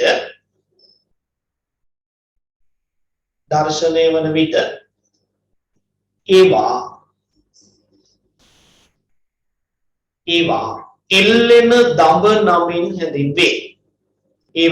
එල්ලෙන දඹ නමින් හැඳින්වේ.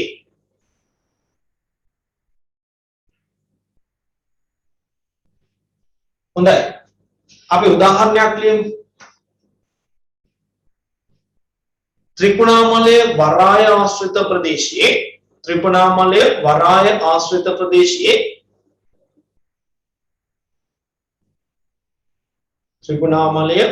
ආශ්‍රිත ප්‍රදේශයේ මෙවැනි දඹ සහ එල්ලෙන දඹ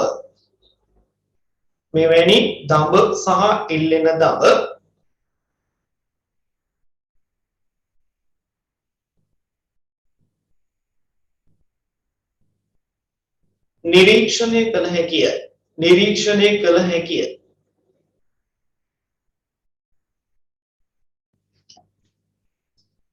හොඳයි, දැන් මම ඊළඟට තියෙන භූරූපයක් මම මේකම කතා කරනවා. හරිද? දැන් බලන්න මේ විදිහට දඹේ පාමුල ඛාදනය වෙලා යමින් මේ උඩ කොටස සාගරයේ පැත්තට නිරූප ස්වභාවයෙන් පෙන්වන්න පටන් අරගෙන කාලයක් යනකොට දිගින් දිගටම මේ පාමුල ඛාදනය වුණා. සමහර විට මේ උඩ කොටසේ මේ සාගරයේ පැත්තට නිරපු පාෂාණ උද්ගති බර දරා ගන්න බැරි අවස්ථාවක් එනවා. ඒ වුණාම මොකද වෙන්නේ? සමහර විට මෙන්න මේක මත පැලුම් තලයක් මේ විදිහට නිර්මාණය වෙනවා. පිපුරුම් තලයක් හැදිලා මේ උඩ මේ ගල් කුට්ටිය කඩාගෙන පාරට වැටෙනවා. අන්න එතකොට අපිට මේ දඹේ පාමුල විවිධ ප්‍රමාණී ගල් කුට්ටි වලින් මේ විදිහට නිර්මාණය වෙච්ච අන්න රළ ඇවිල්ලා මේ මත ගැටිලා රළ බිඳී යන ආකාරයේ වේදිකාවක් නිර්මාණය වෙනවා. පාෂාණමය වේදිකාවක්. අර එල්ලෙන දඹේ පාමුල සිද්ධ වෙන ප්‍රබල ඛාදනය නිසා යත්තාවේ තියෙන පියස්සේ නැත්නම් පාෂාණ එල්ලෙන කොටසේ බර දරා ගන්න බැරි වුණාම ඒ කොටස කල්ලා පල්ලෙහාට දානවා. ඒ දැමීම නිසා පාමුල නිර්මාණය වෙන විවිධ ප්‍රමාණයේ ගල් කුට්ටි වලින් හැදිච්ච ගොඩබිමට කරා ඇවිල්ලා බිඳිලා යන රළ බිඳෙන්න අවස්ථාව හදලා දෙන වේදිකාවක් නිර්මාණය වෙනවා. පාෂාණමය වේදිකාව. අන්න ඒවට අපි කියනවා රළ ගුන් වේදිකා. මේකේ අදහස තමයි රළ බිඳී යන වේදිකා. හරි? රළ බිඳී යන වේදිකා. එතකොට මේ තියෙන්නේ ඔය කියන රළ ගුන් වේදිකාව. අර ප්‍රසන්ටේෂන් එකේ ස්ලයිඩ් එක පෙන්නනකොට ඔයගලන්ට සමහර වෙලාවට දකින්න ලැබෙන්න ඇති එවැනි අවස්ථා. මම ඒක ආපහු පෙන්නනවා ඈ. චුට්ටක් බලන්නකෝ.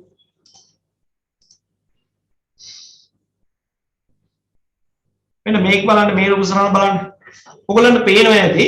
දැන් රළ බිඳියන්නේ මෙන්න මේ හරියනේ. නේද? අර ත්‍රිකුණාමලයේ භූමියේ ඒ ආසන්නයේ තියෙන දඹ සහිත වෙරළේ නෙමෙයි වගේ නෙමෙයි මෙතන. ටිකක් මේ සුදු පාට ජලයේ තියෙන නේද? අර රළ බිඳිලා ගියපු ස්වභාවය පේනවා. අතන වගේ නිසල ජලයේ නෙමෙයි. දැන් ඔයගලන්ට පේනවා ඇති මේ රළ ඇවිල්ලා මේක පාමුල වැදිලා, ගෙවිලා අර විදිහට මුදු ගුවා හැදිලා මේකේ මේ එල්ලෙන දඹ කොටස් කඩාකට වැටිලා තමයි මේ තියෙන්නේ හැදිලා. මේ ගල් කුට්ටි තැන් තැන් වල විසිරලා දාපු මේ පාෂාණ වේදිකාවක් මේ තියෙන්නේ.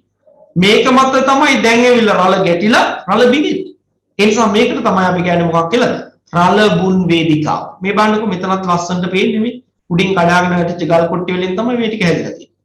එහෙනම් මේකට තමයි අපි කියන්නේ මොකක් කියලාද? රළ බුන් වේදිකාව. රළ බුන් වේදිකාව. හොඳයි. එහෙනම් අපි රූපසරණ අඳිමු. ඔයගොල්ලන්ගේ රියුට් එකේ රූපසරණ අඳින්න තියෙන එක කොටුවයි. ඒක පාවිච්චි කරන්න පුළුවන්. මෙන්න මේක සටහන අඳින්න. මෙන්න මේ කොටස අඳින්න එතකොට හරි.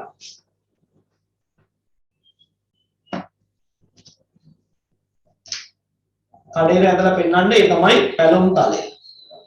පැලුම් තලය. මම අනවශ්‍ය ටික මතක දානවා.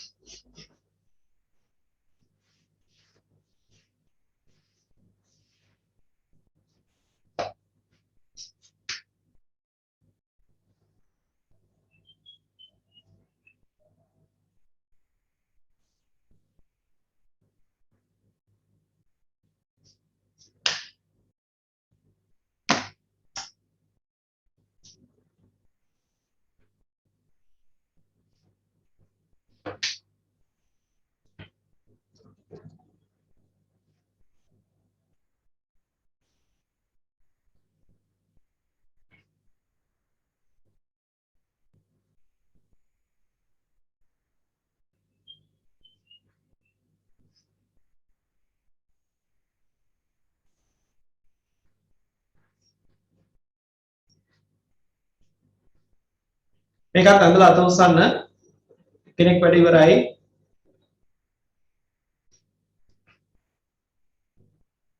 දෙන්නෙක් තුන් දෙනෙක් ඉවරයි. හතරක් ඉවරයි. හොඳයි අපි එහෙනම් විස්තරේ ලියමු.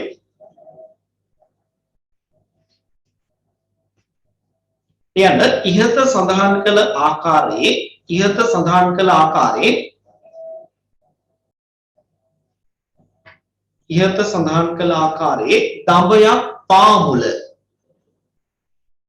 සඳහන් කළ ආකාරයේ දඹයක් පාමුල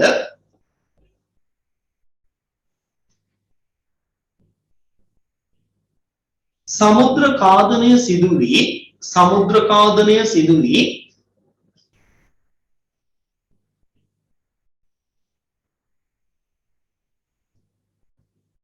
එල්ලෙන දඹයක් නිර්මාණය කරගත් පසු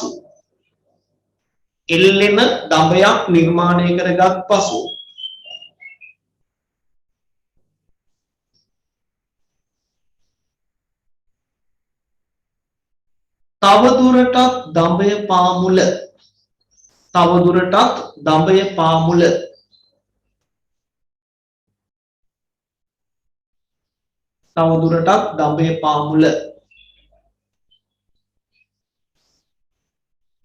කාදනයක් සිදු වී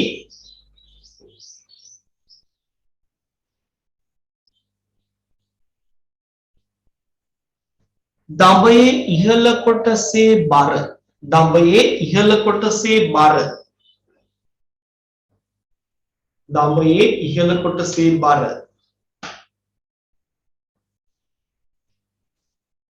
දරාගත නොහැකි වූ අවස්ථාවකදී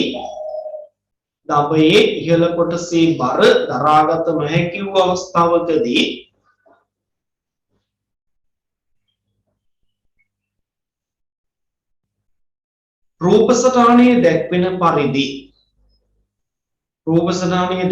පරිදි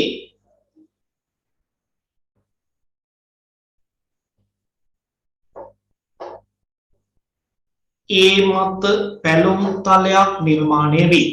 ඒ මත පැලුම් තලයක් නිර්මාණය වී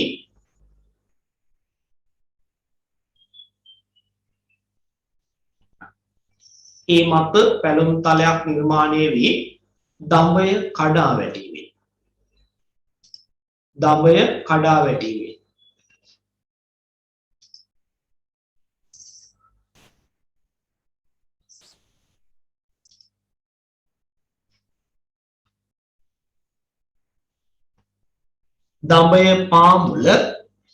දඹය පාමුල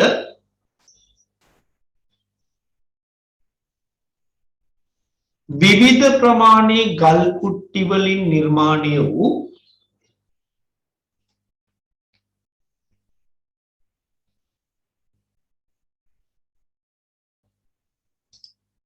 විවිධ ප්‍රමාණයේ ගල් කුට්ටි වලින් නිර්මාණය වූ රළ බිඳී යන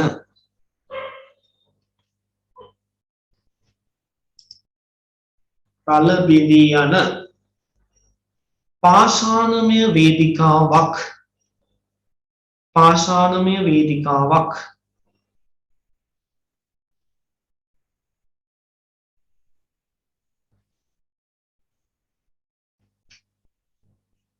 නිර්මාණය වන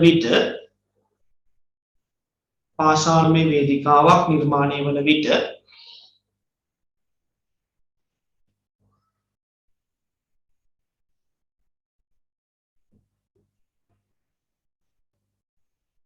එය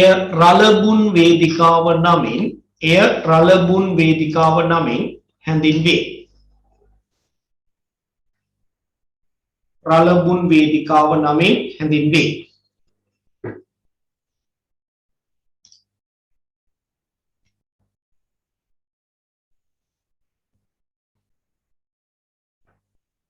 හොඳයි අපි යමු අපේ ඊළඟ බෝරුපේට උම්මානය සහ මුහුදු ගුහාව සහ උම්මානය. කලිනුත් අපි අවස්ථා දෙකකදී මුහුදු ගුහාව කතා කළා. ඒ නිසා මුහුදු ගුහාව මුදුවෙන් පැහැදිලි කරන්න අවශ්‍ය නැහැ.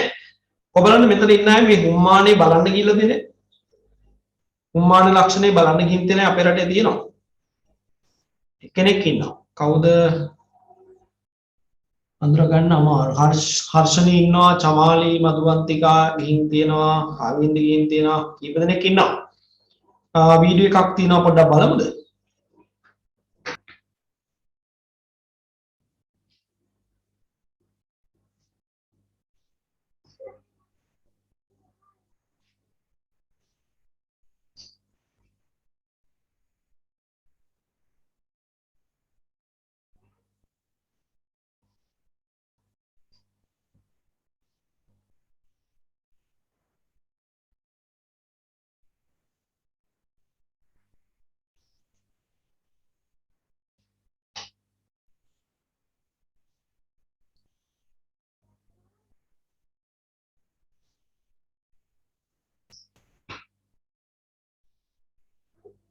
හොඳයි එක්කෙනෙක් වැඩ ඉවරයි.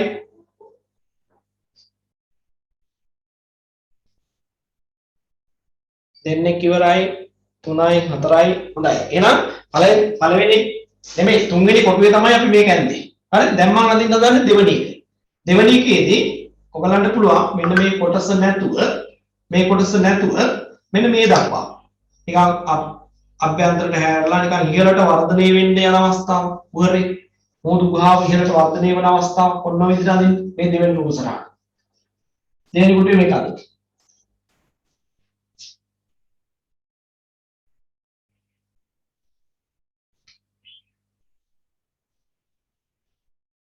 මේක තව ටිකක් ඉහළට දැම්මත් කමක් නැහැ.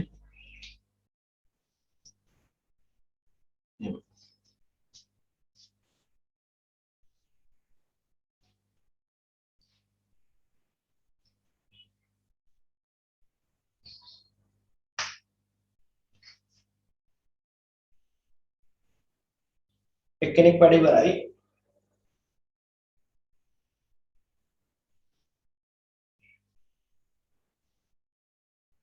හොඳයි. ඊව දෙනෙක් වැඩ ඉවරයි. ඊළඟට පළවෙනි කොටුවේ අඳින්න මෙන්න මේ දක්වා. වැඩි දුරක් ඉන්න එපා. උහරේ නිර්මාණය වෙච්ච පළවෙනි අවස්ථාව දෙවෙනි අවස්ථාව විදිහට තමයි මේක වෙන්නන්නේ. එන්න උහරේ ආදරේ. මේක බලන්න.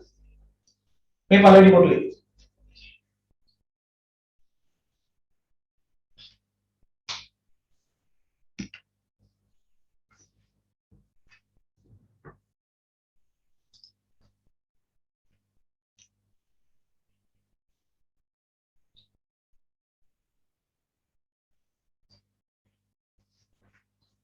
මේ ළමයි මේ රෙකෝඩින් ඔෆ් කළා හිතලම මොකද දන්නවද මේ අර YouTube එකකින් වගේ වීඩියෝ අරගෙන මේ අපේ ක්ලාස් එකේ අපි ළමයින්ට පෙන්වන්න ගත්තට සමහරවිට අපි මේ YouTube එකට දානවනේ මේ අපි හදාගන්න අපේ මේ අන්තිම ක්ලාස් එකේ රෙකෝඩින් එක ඒ දාලා සමහර වෙලාවට ඒක පෙන්වන්න ගියාම මේ අර කොපිරයිට් ක්ලේම් එකක් වදිනවා. අන්න ඒක නවත්ත ගන්න තමයි අර වීඩියෝ එක යන අතර කාලය තුල මම රෙකෝඩින් එක ඔෆ් කළේ. තව කට් කරලා හදන්න එපා. ඒ නිසා ඊළඟට හරි වැඩ කටයුතු ඉවරයිනේ අපි විස්තරේ ලියමු. ලියන්න හුම්මානයේ ලක්ෂණය. හුම්මාන ලක්ෂණය දඹ සහිත පාෂාණමය විරලක. දඹ සහිත පාෂාණමය විරලක. දඹ සහිත පාෂාණමය විරලක නිර්මාණය වන කාදිත ලක්ෂණයක් වේ. නිර්මාණය වන කාදිත ලක්ෂණයක් වේ.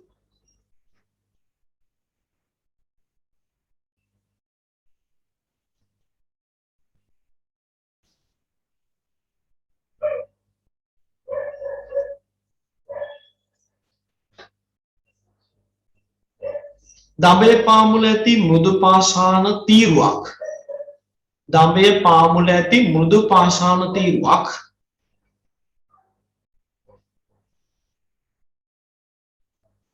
සමුද්‍ර කාදනයට ලක් වී ගෙවී යාමෙන්.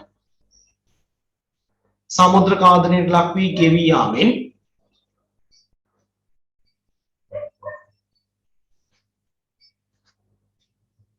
පළමු අවස්ථාවේදී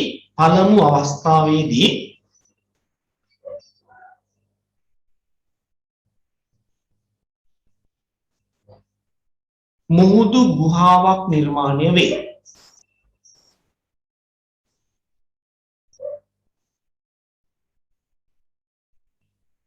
වරින් වර දඹේ පාමුල ගැටෙන ප්‍රබල රළ මගින් වරින් වර දඹය පාමුල ගැටෙන ප්‍රබල රළ මගින්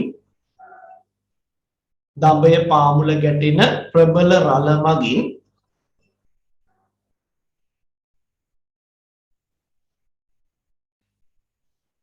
මුහුදු ගුහාව අභ්‍යන්තරයට කාදනය වී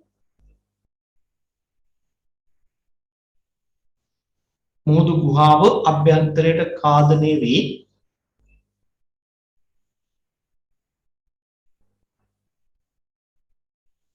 තිරස්ව කාදනය වීම වෙනුවට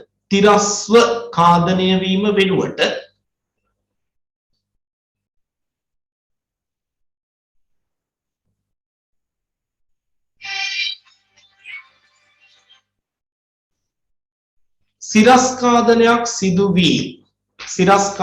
සිදු වී මට විනාඩියක් දෙන්න පුතේ.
සිරස්ව කාදනය වී වාසිදුරක් ලෙස පියස්සෙන් මතු වූ විට වා සිදුරක් නිර්මාණය කරමින් පියස්සෙන් මතු වූ විට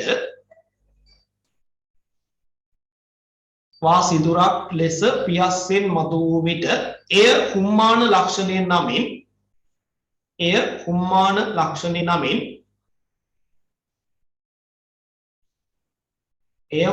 ලක්ෂණය නමින් හැඳින්වේ.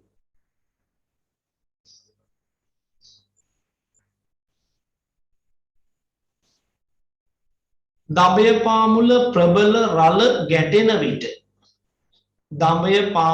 ප්‍රබල රළ ගැටෙන විට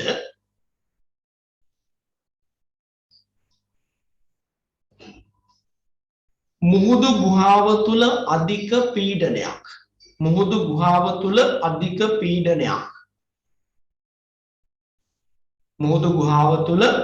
පීඩනයක් නිර්මාණය වී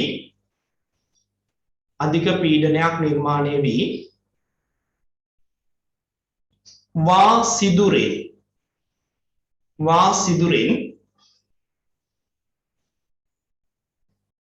පීඩනය පිට වී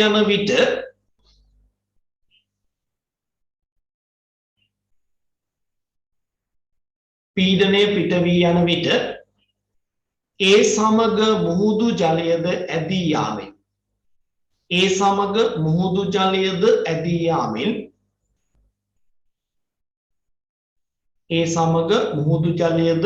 යාමෙන්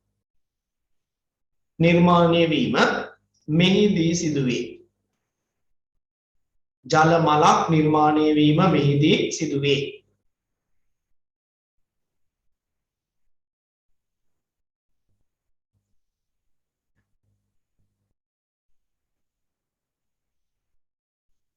හොඳයි එහෙනම් අපි ඔන්න කාදිත භූලක්ෂණ ගණනාවක් කතා කළා. අපි සංඛ්‍යාත්මකව බැලුවොත් 6ක් පොතල තිබුණාට ඊට වඩා වැඩි. එයි සමහර ඒවා අපි දෙකක් එකට එකතු කරලා කතා කරපු අවස්ථා තිබුණානේ නේද? මුහුදු ගුහාව, ආරුක්කුව, මුහුදු කුල, දඹය, එල්ලෙන දඹය, ඊළඟට මේ අන්තිමට කතා කරපු කුම්මාන ලක්ෂණය නේද? ඔය වගේ ඔක්කොම ගත්තාම කාදිත භූලක්ෂණ 10ක් විතර වෙන්නේ. කතා කරලා තියෙනවා.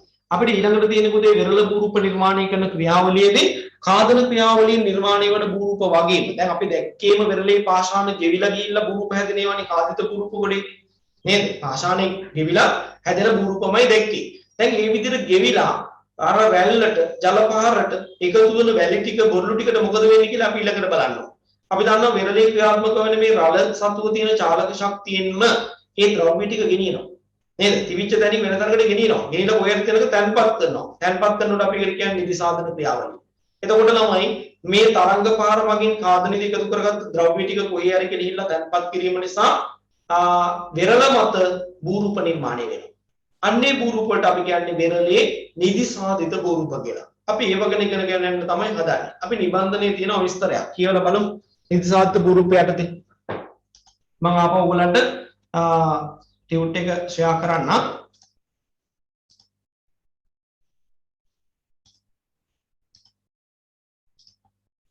තරංග නිදි සාධනය බලන්න කියනවා තරංග කාදනය මගින් මුහුදට ගෙන එනු ලබන ද්‍රව්‍ය හා ගංගා මගින් මුහුදට ගෙන එනු ලබන ද්‍රව්‍ය. ඔන්න බලන්නකො අපිට අමතක වෙච්ච තව කතාවක් මෙතෙන්දි කියනවා. තරංග කාදනය මගින් එකතු කරගත්ත ද්‍රව්‍ය වලට අමතරව වෙරළට ද්‍රව්‍ය සපයනවලු ගංගා මගින්.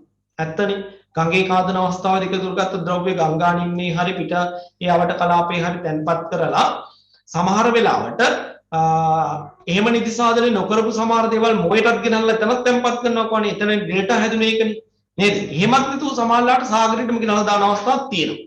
අන්න එතකොට ඒ ද්‍රව්‍යයත් මෙතෙන්ට දායක වෙනවා. ගංගා මගින් ගින දේවල් වලින් සහ තරංග කාදනයෙන් එකතු කරගත්ත ද්‍රව්‍ය ගැන තමයි කියන්නේ. ද්‍රව්‍ය ගෙනෙන් ලබන ද්‍රව්‍ය තරංග නිදි සාධනයේලා ප්‍රමුඛ වේ. නිදි සාධනයේදී තාමත් රළු ද්‍රව්‍ය පළමුව නිදිගත කරනවා. ඒ කියන්නේ බර ජාත ටික ඉස්සලම තැන්පත් කරනවා කියලා කියන්නේ. පළමුව නිදිගත කරන ලබන අතර ඊ타මත්ම සියුම් ද්‍රව්‍ය වඩාත් ඈතට ගෙන යනු ලැබේ. ඊටාම සියුම් ජීර්ණාවශේෂ ද්‍රව්‍ය චාලක ශක්තියෙන් දිග දුරක් ගෙනියන්න පුළුවන්. එබැවින් විශාල පාෂාණ කුට්ටි ඒවායේ ප්‍රභව ස්ථානයෙන් ඈතට ගෙන යනු ලබන්නේ කලාතුරකින්. ඒ කියන්නේ පාෂාණයකින් කැඩලා බිඳලා එන ජීර්ණාවශේෂ කොටස් ප්‍රමාණයෙන් ලොකු ඒවා තියෙනවා නම් ඒවා ගොඩාක් දුර ගෙනියන්නේ නැහැ. මේ ආසන්නම කලාපේ තමයි තැන්පත් කරන්නේ. වැලි කැට වඩා පහසුවෙන් ගෙන යා හැකි බැවින් වෙරළ ඉම දිගී විශාල ප්‍රදේශ වසා පැතිරෙන තරමක් ගැඹුරු ජලයේ කරා මේවා ව්‍යාප්ත වෙලා යනවා. මේ වැලි ටික වෙරළ දිගේ දිග දුරක් ගෙනිනවා. ඒ වගේම සමහරලාට සාගරයේ පැත්තට ගිහිල්ලා ගැඹුරු සාගරෙත් තැන්පත් කිරීම කරනවා. වෙරළ ඔබ නිශ්චල වඩා අධික ගැඹුරකින් යුත් ජලයේ දිගු කාලයක් අවලම්බිතව පවතින. මොනවද මේ අවලම්බිතව කියන්නේ? පාවෙමින් තියනවා. අවලම්බිතව පවතින රොන් මඩ හා මඩ නිදිසාදනය වේ. මුහුදට ගෙන යන ලබන ද්‍රව්‍ය ලැබූ ද්‍රව්‍ය වලට අමතරව තරංග ක්‍රියාව මගින් ද්‍රව්‍ය බොහෝමයක් වෙරළ මත හෝ ඒ අසල නිදිගත කරනු ලැබේ. මේ නිසා වෙරළ ආසන්නයේ නිදිසාදිත භූලක්ෂණ කීපයක් නිර්මාණය වනු දැකිය හැකිය. හරි? මොන බලන්න කියනවා. දැන් ඕගොල්ලන්ට පුළුවන් මේ වෙරළේ සිද්ධ වෙන මේ ද්‍රව්‍ය පරිවහන ක්‍රියාවලිය වෙරළට ගිය වෙලාවක නිරීක්ෂණය කරන්න ළමයි. හරිද? වෙරළට ගිය වෙලාවක නිරීක්ෂණය කරන්න. දැන් අපි කිව්වේ මොකද්ද? සාගරයේ නිර්මාණය වන රළ උපරිම වශයෙන් වර්ධනය වෙලා ගොඩබිම් පැත්තට ඇවිල්ලා පහර දෙනවා. ඒ පහර දෙන පළවෙනි ප්‍රබල අවස්ථාව මොකද්ද? වර්ධනයලා උපරිමයෙන් වෙරළට දමා ගන්න පළවෙනි අවස්ථාව අපක පෙරපහර. නේද? පෙරපහර. ඊට පස්සේ මොකද්ද වෙන්නේ? අර ශක්තිය බිඳලා ගිහලා වතුර ටික වෙරළ මත විසිරලා දාලා ආයෙ හිමීට පහළට ඇදලා යනවා. පිලිසෝදා. නේද? එතකොට මෙන්න මේ ක්‍රියාවලිය මගින්ම තමයි වෙරළ දිගේ අර වැලි කැට ටික ගෙනියන්නේ. ඉතින් වැලි කැට ගෙනින්න ආකාරය අපිට පේන්නේ නේ. හොයාගන්න බෑනේ අපිට. නේද? හැබැයි ඔයාලට පුළුවන් වෙරළට ගිය වෙලාවක රබර් බෝලයක් වතුරට දාලා බලන්න මොකද වෙන්නේ කියලා. වෙරළට ඔයා ගිය වෙලාවක රැළ පාගන්න ගිය වෙලාවක රබර් බෝලයක් බෝලේ ගැන ආසාව අරගන්න අරගෙන බලන්න මොකද වෙන්නේ කියලා. නේද? මේ බෝලේ වැල්ල දිගේ පරිමාණය වෙනවා තරංග ක්‍රියාකාරීත්වය සිද්ධ වෙන දිශාවට අනුව. නේද? මේ බලන්න මෙන්න වැල්ල. හරි? මේ තියෙන්නේ මා පය ගහලා ඉන්න වැලි සීමාව. මේකේ තමයි පෙරපහර පිළිසෝදාව සිද්ධ කරන්නේ. හරි? තරංග ක්‍රියාකාරීත්වය සිද්ධ වෙන්නේ මෙහෙම ආනත. ඔන්න තරංග ගමන් කරන ආකාරය මෙහෙට එනවා. හරි? ඔන්න බලන්න. ඔයා දාන බෝලේ රබර් බෝලේ මෙන්න මේ විදිහට මෙතන තියෙන්නේ. ඔන්න බෝලේ දාලා බලන්න. හරි? පළවෙනි රැල්ල එනවා. මේ බෝලේ තල්ලු කරන මෙහෙම. ඇල විදියට ඉස්සරහට තල්ලු කරනවා. ඔන්න මෙතෙන්ට ආවා. පළවෙනි රැල්ලේ. ඇවිල්ලා පෙරපහර ඇති කරනකොට මෙන්න මෙතෙන්ට බෝලේ ඇවිල්ලා. පෙරපහරදී. පිළිසෝදාවේදී අපි කව දුර්වල තරංගයක් සල මත ඉදික විසිරලා ගිහලා ආපහු එනවා. නේද? පල්ලෙහාට ඍජුව ලම්බකව මේක ඇදිනවා පහළට. ඔන්න දැන් තුන්වෙනි අවස්ථාවේකට මෙතන බෝලේ. ඊළඟ රැල්ලේදී ආයි තල්ලු කරනවා. ආයි සිරස් අදිනවා. ආයි තල්ලු කරනවා. ආයි සිරස් අදිනවා. මේ ක්‍රමයක නෙමෙයිද බලන්න ඔය බෝලේ වෙරළ දිගේ යන්නේ. මේ ක්‍රමයට තමයි ගමන් කරන්නේ. නේද? සිග්සැග් පැටර්න් එකක් තියෙනවා. එතකොට වෙරළේ තියෙන වැලි කැටයක් වුණත් මේම තමයි. මේම තමයි. පළවෙනි රැල්ලේදී තල්ලු කරනවා. ලම්බකව අදිනවා. ඊළඟ රැල්ලේදී ආයි තල්ලු කරනවා. ආයි ලම්බකව අදිනවා. ඔය ක්‍රමයට තමයි වෙරළ මතින් ද්‍රව්‍ය පරිවහනය කරන්නේ. එතකොට මේවා සමහරවිට කිලෝමීටර් 10 ගණන් දුර ගෙනින අවස්ථා තියෙනවා. දැන් ඔයාලා බලන්න ලංකාවේ නිරිත දිග මෝසම ක්‍රියාත්මක වෙනකොට නිරිත වෙරළ කාදනය වෙනවා. ඒ කාදනය කරලා එකතු කරගන්න ද්‍රව්‍ය ටික තමයි පුතේ ගෙනිහිල්ලා මේ අම්පාර පැත්තේ. නේද? මඩකලුව පැත්තේ. විශාල ප්‍රමාණයේ වැලි කඳු හදලා තියෙනවා. ඊළඟ ඕගොල්ලන්ට පේනවා ඇති ලංකා සිතියම ගත්තාම අතට පේනවා ඇති මෙන්න මෙහෙම මේ පුත්තලම කල්පිටිය පැත්තෙන් ඕම වර්ධනය වෙනවා දූපත් වෙලා. වර්ධනය වෙනවා. කොහෙන්ද මේ වර්ධනය වෙන්න වැලි? මෙන්න මේ පැත්ත හොදු ගන්න ටික තමයි ටිකක් මෙහෙට ගේනවා ටිකක් මෙහෙට ගේනවා. නේද? නැගින්න පැත්ත පෙරලා තියෙන පැත්තට ගෙනියනවා. ඔය විදිහට තමයි ද්‍රව්‍ය පරිමාණය කරන්නේ. අවසානයේ නිදිසාදනයක් සිද්ධ වෙනවා. ඒ සිද්ධ වෙලා හැදෙන භූරූප තමයි අපි කියන්නේ වෙරළේ නිදිසාදිත භූරූප. එහෙනම් ඔන්න බලන්න පළවෙනි එක ගැන කියනවා වැල්ල කියලා. නේද? වැල්ල කියලා සඳහන් කරනවා වෙරළේ ඉහළ ජල මට්ටම හා පහළ ජල මට්ටම අතර. මොකක්ද මේ කතාව? අපි පළවෙනි දවසේ ඉගෙන ගත්තා වඩදිය බාදිය ගැන. වැඩෙන දිය උපරිම සීමාව තමයි මේ ඉහළ ජල මට්ටම. බහිසින දිය නැත්නම් බාදිය වල පහළම ලෙවල් එක තමයි පහළ ජල මට්ටම කියන්නේ. අතර පිහිටි තැන්පත් වූ වැලි හා අස්තිල මේ ද්‍රව්‍ය. වැලි අඳුරනවා අස්තිල ද්‍රව්‍ය කියන්නේ. කොරල් කෑලි, සිප්පි කටු කෑලි වගේ ද්‍රව්‍යයන්ගේ නිර්මාණය වෙච්ච ජීර්ණාවශේෂ නිදියට තමයි වැල්ල කියන්නේ. අපි ඕක උඩ ඉඳන් තමයි අර රැල්ල පාගන්නේ. නේද? මේ තරංග පහර මගින් ගෙනාගත්ත එකතු කරගත්ත වැලි ටිකයි සිප්පි කටු කොරල් කෑලි වගේ තවත් දේවලුයි ගෙනල්ලා තැන්පත් කරලා හදපු ජීර්ණාවශේෂ නිදිය තමයි අපි වැල්ල කියලා කියන්නේ. හරි මේවා නිර්මාණය වෙන ආකාරය හා ස්ථානගත වන ආකාරය වෙන වැල්ල වර්ග කීපයක් හඳුනා ගන්න පුළුවන්. වැල්ල වර්ග කීපයක් හඳුනා ගන්න පුළුවන්. හරි මොනවද කියලා අපි බලමු. අපි අවස්ථා තුන ලියලා තියමුකෝ. හඳුනාගත හැකි. 1 එක කුණාටු වැල්ල. කුණාටු වැල්ල. කුණාටු වැල්ල. දෙක මඩිහ වැල්ල. මඩිහ.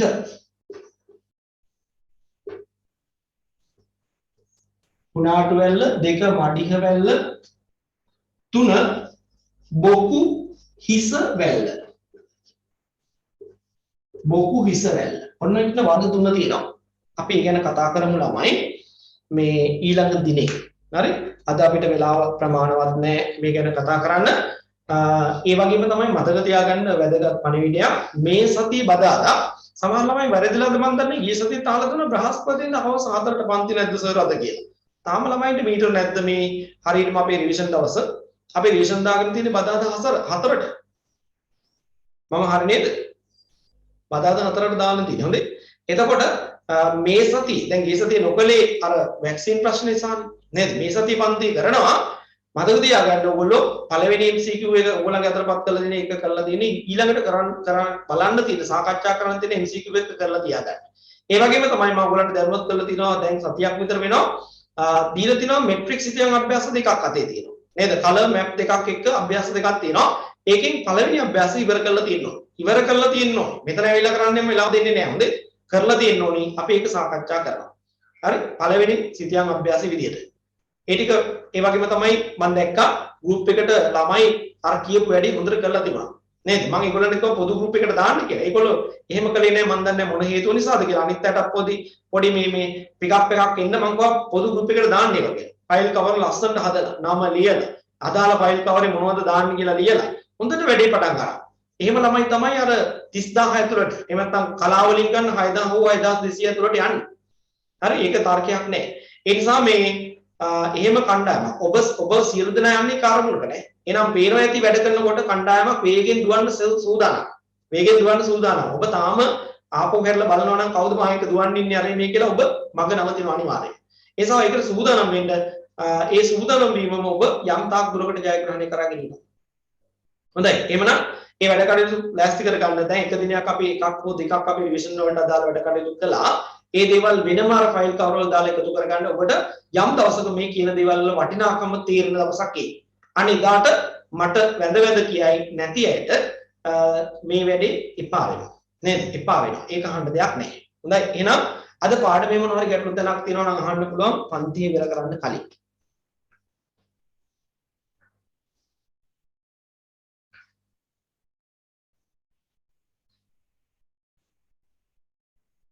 නෑ හොඳයි එහෙනම් හැමෝටම සුබ දවසක් වේවා.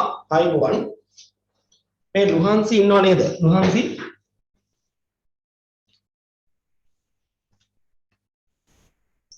ලුහන්සි ඉන්නව නේද?